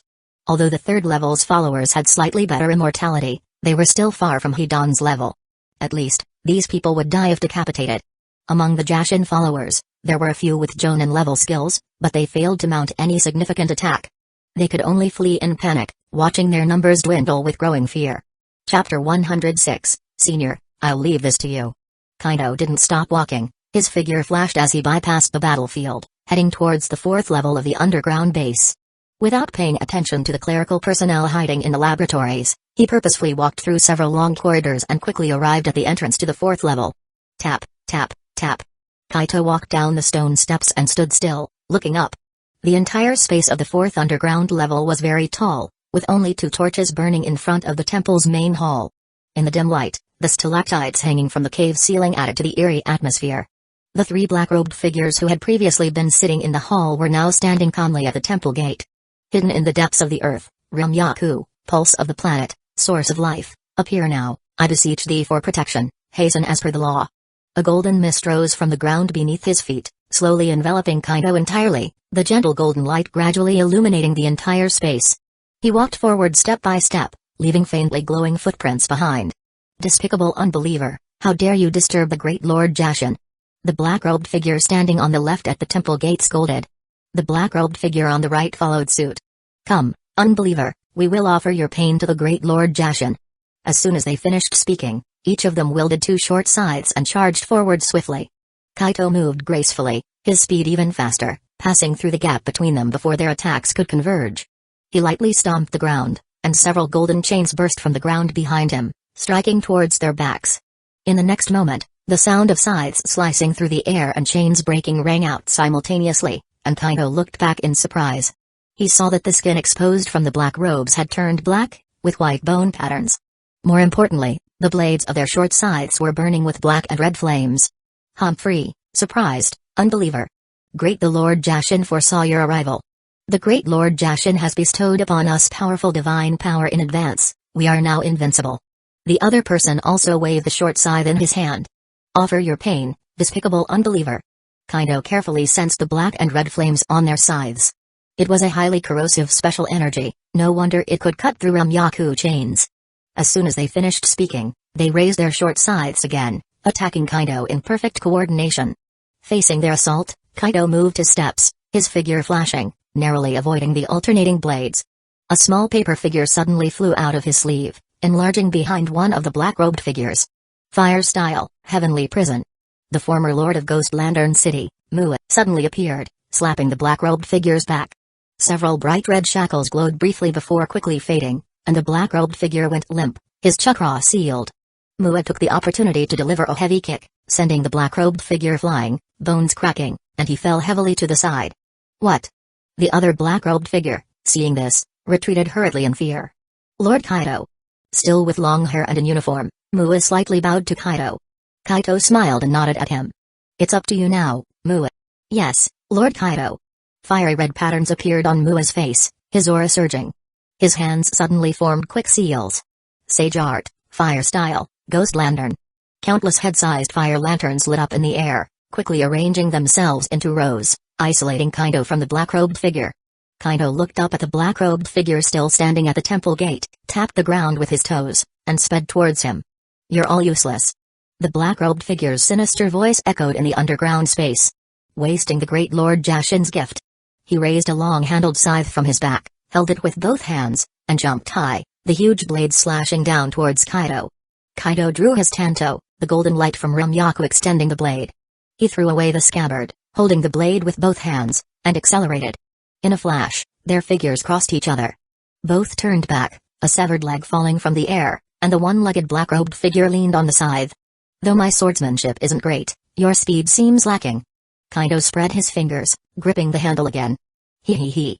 The black-robed figure's mouth curled under his hood. A swordsman, interesting. His severed leg didn't bleed, a black-red energy connected it back to the severed part. As the energy retracted, his leg was reattached. Then he casually stomped his foot, showing he was fully recovered. I see. Kaido said. Your immortality seems more advanced than Hidan's. So Hidan was killed by you. The black-robed figure said blandly. He was killed by my senior, burned to ashes by his fire style. Kaido looked at him curiously. Maybe you can come back after being burned to ashes? Then let's try. The black-robed figure raised the scythe, the huge curved blade igniting with black and red flames. Good idea. The 5 pointed stars in Kaido's eyes spun rapidly, pink cherry blossoms suddenly falling around the black-robed figure. Dance of the cherry blossom. He moved again, his blade drawing several intersecting arcs. The black-robed figure tried to block with his scythe but was always a beat slower, influenced by the Mengekyo Sharingan's power. Slash. The blade and flesh intersected, and the black-robed figure's limbs were almost simultaneously severed. Taking advantage of his helplessness, Ramyaku chains broke through the ground again, binding his body and limbs separately, pulling them apart. Then, the golden chains gradually fused into his flesh. Seems you're no better than your subordinates. Kaido sheathed his blade, standing before him. On the other side, Mua had also finished his fight and was walking over. Lord Jashin. The black-robed figure suddenly howled. The sacrifice is ready, please savor our pain. And then. His hood fell, his sinister eyes fixed on Kaido. Punish these despicable unbelievers yourself. Chapter 107. The robed man's words had barely left his mouth when his eyes widened, and he let out a piercing scream. The other 2 robed men, who had their chakra sealed by Mua, also began to scream and writhe on the ground. The black color on their skin slowly faded, and black and red energy clusters floated from their chests, flying toward the temple hall. Kaido and Mua leaped up the steps in front of the temple and crossed the plaza to the hall's entrance. Inside, the completely black statue now emitted a faint red glow, absorbing the energy clusters from the robed men. Kaido turned to look outside the temple, where countless similar energy clusters were streaming in from the entrance of the 4th underground level. Kaido. Chiri and Izuna suddenly appeared. Is this Jashin? Izuna asked, looking up at the statue. Kaido shook his head. I'm not sure, but Jashin should soon reveal its true form. Crack. As more energy was absorbed, cracks appeared on the black statue. The cracks grew larger, spreading out, yet the inside remained pitch black. With a loud crash, the statue split into 2 and collapsed completely, thick black mist gradually spreading out. Retreat. Kaido called out. The four of them vanished and reappeared in the plaza outside the hall. Tap. Tap. Tap. Light footsteps echoed as a very short figure appeared in the thick black mist. So the so-called Jashin is a dwarf? Izuna commented, watching the indistinct figure in the mist with interest. Before his words had fully settled, Kaido felt a sudden sense of danger. Be careful, he shouted in warning. Shing. He turned just in time to see Izuna's eyes widen, a small white hand extending from his chest. As Izuna's figure started to flicker, Kaido quickly formed seals. Seal. He lifted his sleeve, and Izuna's flickering figure vanished, replaced by a somewhat damaged paper doll. The paper dolls of Chiri and Mu also retreated into his sleeve. Kaido looked down and met the eyes of the suddenly appeared Jashin, his expression one of surprise. Jashin looked like a 7 or 8-year-old boy, with the only difference being the small horns on his forehead. He wore a black formal outfit, contrasting sharply with his snow-white skin. His features were delicate but lacked any childlike cuteness. The chubby face bore a sinister smile, especially those pitch-black eyes, devoid of any light, like an abyss. Jashin? Kaido asked. Kaido. The child's voice of Jashin carried a chilling coldness. You seek the power of the King of Hell. That is impossible. Why? Kaido asked calmly. Because. Jashin's figure suddenly vanished. I am invincible. His voice came from behind Kaido. Kaido looked down at the small hand that had pierced through his chest and sighed. Just a moment ago, I was mocking others' speed. This is embarrassing. Jashin's figure appeared in front of him again as Kaido's golden chains missed their target. It stared at Kaido with its black eyes and said, I see, you have fully connected with Rumyaku. Such attacks can't kill you anymore. Golden liquid flowed from the hole in Kaido's chest, quickly healing the wound. Hee hee. Jashin suddenly grinned. Then I'll use a curse, something Onmyoji are also skilled at, to deal with you. Black mist emerged from its small, white hand, and Kaido felt a sudden sharp pain in his chest. He looked down to see a strange black pattern spreading from his chest. His Mangekyo Sharingan spun rapidly as he pulled out a charm and placed it on the pattern.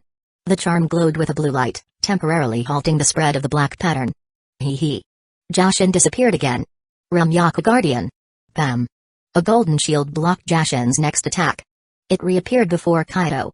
Hee hee. You were careless. Now it's too late to defend against me. Black mist rapidly spread from Jashin's hand, covering Kaido's entire body. Ugh. The charm on his chest shattered, and the pain intensified, cold sweat dripping from Kaido's forehead. Hehehe. Jashin, now entirely black like ink, laughed, black mist spilling from its mouth. It licked its lips, revealing 2 white fangs. What a delicious pain. Give me more. White skeletal patterns emerged from under its skin. Kaido trembled, bending down on one knee, sweat dripping onto the ground. Hey. Hey. I was careless. He gasped. No wonder. It's a fragment of the King of Hell, so after all. Hee hee. Was it the Shinigami who told you? Jashin licked its fingers.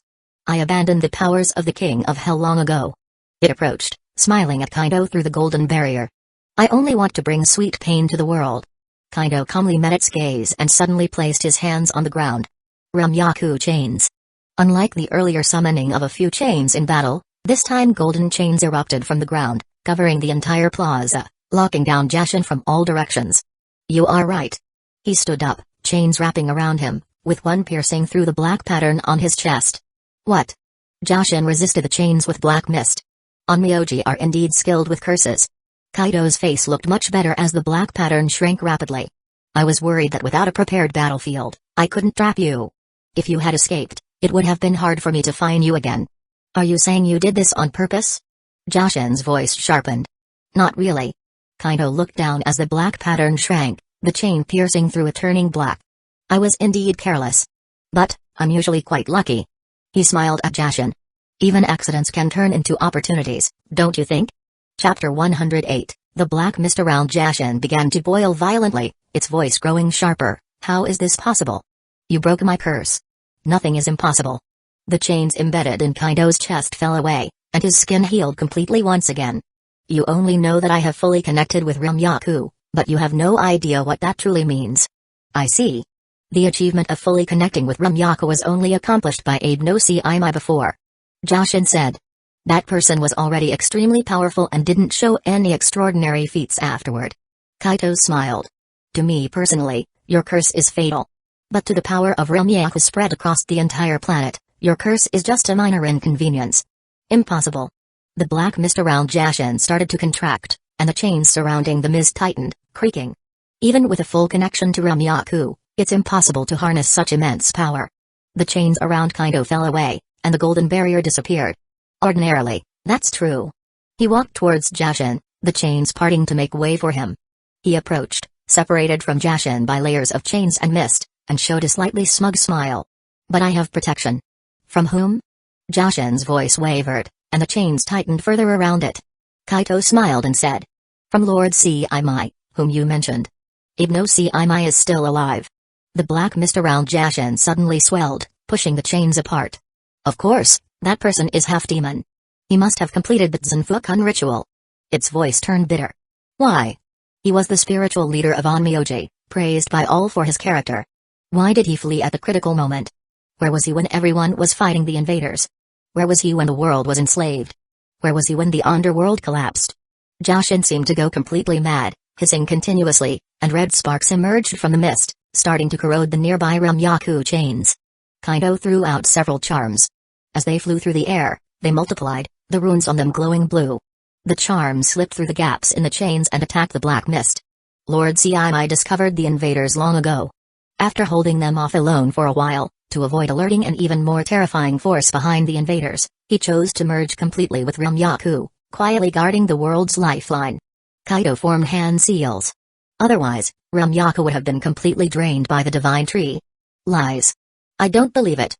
Ibno Imai just wanted to secretly monopolize the power of Ramyaku. The charm surrounded the black mist, the blue light growing brighter and linking together to form a formation. Suddenly, the black mist swelled again, burning the charms to ashes, and corroding the inner chains. Kaido had to keep summoning outer chains to fill the gaps. Kaido felt a headache. Jashin was a soul tainted and fused with the soul of the King of Hell, making its thoughts extremely biased. It only saw everything through a lens of malice. Words were useless. Kaido could only continue to summon Ramyaku chains to wear down the black mist, but it was barely enough to maintain a stalemate. This couldn't go on. Kaido raised his hand, and 4 paper dolls flew from his sleeve, transforming into his own likenesses upon hitting the ground. The 4 clones took positions around Jashin in the north, south, east, and west, throwing out more charms. Then, all 4 clones simultaneously began forming seals. Rin, Pyo, Tu, Sha, K, Jin, Retsu, Zei, Zen. Numerous charms wove through the air, forming lines of blue spiritual energy that connected them all together. The charms fell to the ground, forming a complete formation. One clone took out a bright red spider lily and tossed it into the formation. Ms. Cory.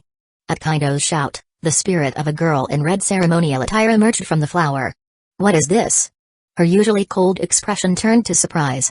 Kaido's 5-pointed stars spun in his eyes, instantly communicating with her. I see. Her expression became complex. I'm only a clone now, I don't know if I can help. Try, please, Ms. Cory. All right. The spider lily swiftly took root and spread, filling the formation with blooming flowers. The 4 clones formed seals again. Manjushij, Yami's purification formation. With the formation complete, the black mist was stopped, no longer expanding. The flowers around it began to glow blood red. How dare you? Jashin's voice turned hoarse. Little spider lily, you dare betray me. With its roar, the glow of the spider lily dimmed. Ms. Cory. Kaido shouted. It's no longer the King of Hell. Don't be deceived. It's just an evil spirit born from the polluted soul of the King of Hell. The spider lily glowed again, absorbing the boiling black mist. Impudent. Jashin raged. I will never forgive you.